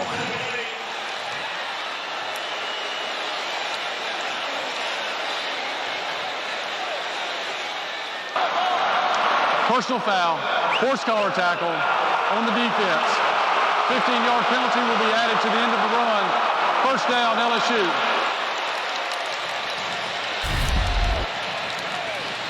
Oh, man, I always say speed and space always wins the race, and the only reason it didn't on this one was because Jeremiah Jean-Baptiste got the horse collar on Jaden Daniels. I honestly don't even think he needed to do it. He possibly could have ran Jaden Daniels towards the sideline and forced him to get out, but now you're sitting there with the ball on the 16-yard line, 12 seconds. It's going to give you maybe 2 shots to the end zone to make a play. Maybe 3 plays, who knows? Movement. Was there a flinch up front? 56 on the offense. 5-yard penalty. Still 1st down. Now this next play, you can just pick up yardage here. You have timeout, so you can draw yourself closer to try and then, would that be your strategy? Would you be thinking, get the ball maybe inside the 10-yard line to take 1 shot, or are you trying to take multiple shots from here? What I'm saying is, because they have those timeouts and the clock stops for a 1st down, you can call any play you want right here. It just has to be a positive one. Diggs the motion man. Daniels, he wants that shot into traffic to Diggs, and it's incomplete. 5 seconds to go, and now you have to be thinking 1 play and 1 play only. Once again, biggest drive of the season, biggest drive of the game. Still no attempts to their two best players. You have to think that right here, Jaden Daniels has to make a decision. The OC has to work something to get Malik Neighbors an opportunity to make a play for his team. A timeout called by LSU to discuss this last play. And how about that? Jeremiah John Baptiste, he just had the big penalty, the 15-yard horse collar, and what does he do on that play right there against Logan Diggs in a situation where he is not ideal to be in coverage? He makes a play. If I'm Ole Miss, I am doubling Neighbors and Thomas on this play. If they do so, yes, and you're the quarterback, yes, is this it's going to Neighbors or Thomas no matter what throw, or are you looking for whatever option you think might be best? Whoa. It's never a throw to those guys no matter what. I'm just saying as a coordinator, there's a trick or there's a play in my bag that I know my guy is going to get open because Pete Golding in this situation calls this. They have to be able to put Neighbors or Thomas in a situation to make a play. 5 seconds, game on the line. Why not go to your best player?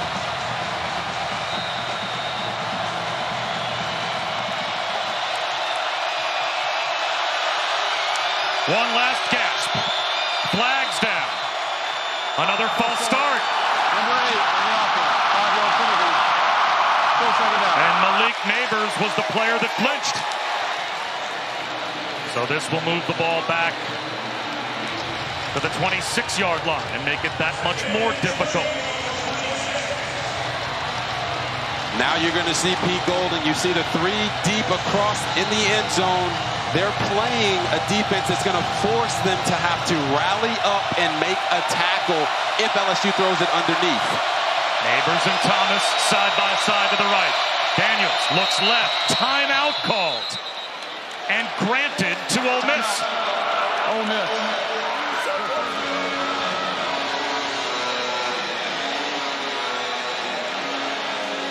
This is like 2 basketball coaches calling timeouts to see what the inbounds play is going to be. Doesn't it feel that way? It does feel that way. They kind of got a sneak peek of what the play might be. That's a way for a coach to play chess, not checkers. Well, the drive that LSU has put together to get it into this position, Chris Hilton, the big catch and run. It all started with this one right here. You want that first completion, but you love it when that one turns into a 40-yard gain. Then almost the interception here by Mr. Gaddy could have ended it for Ole Miss, and then the horse collar back-to-back put LSU in position to go score a touchdown. And then here, just your linebacker who just made a mistake comes up big, making a play on the running back down the field. Obviously, they had the false start too on offense, and now they're in a situation with 5 seconds left. Game on the line. Here it is. Daniels under pressure, buying time, looking end zone. He's going to fire one into traffic. Tapped in, complete. Hilton, the intended receiver, and Ole Miss celebrates an amazing win.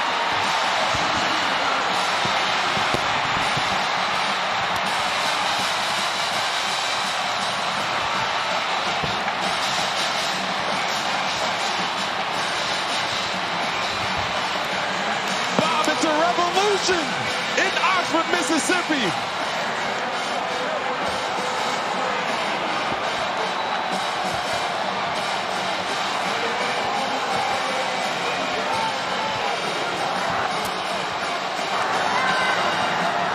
Let's head down to Chris Sutton.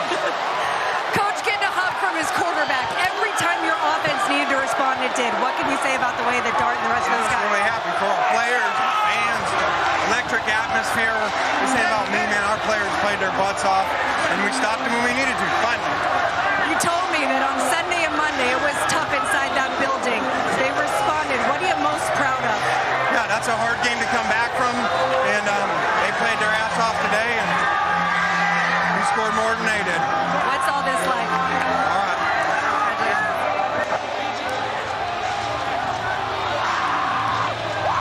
The student section celebrates. And heartbreak for LSU. The Magnolia Trophy belongs to Ole Miss, and RG3 came down to one crack at it for Dan. Yes, it did, and Jaden Daniels did all he could do here, right? He buys time, he rolls out, and all you got to do is put it in the area for your receiver to make a play. He finds a guy in the back, and it hits him right in the hands, Bob. Right there, that is not an HBO play. He did not help a brother out. But for Ole Miss, you see him putting the locks, the straps on the offense, and when it mattered the most, they came through, and that's all that matters. Ole Miss 55, LSU 49. That's your final. For Robert Griffin III and Chris Button, I'm Bob Wischusen. Thanks so much for watching.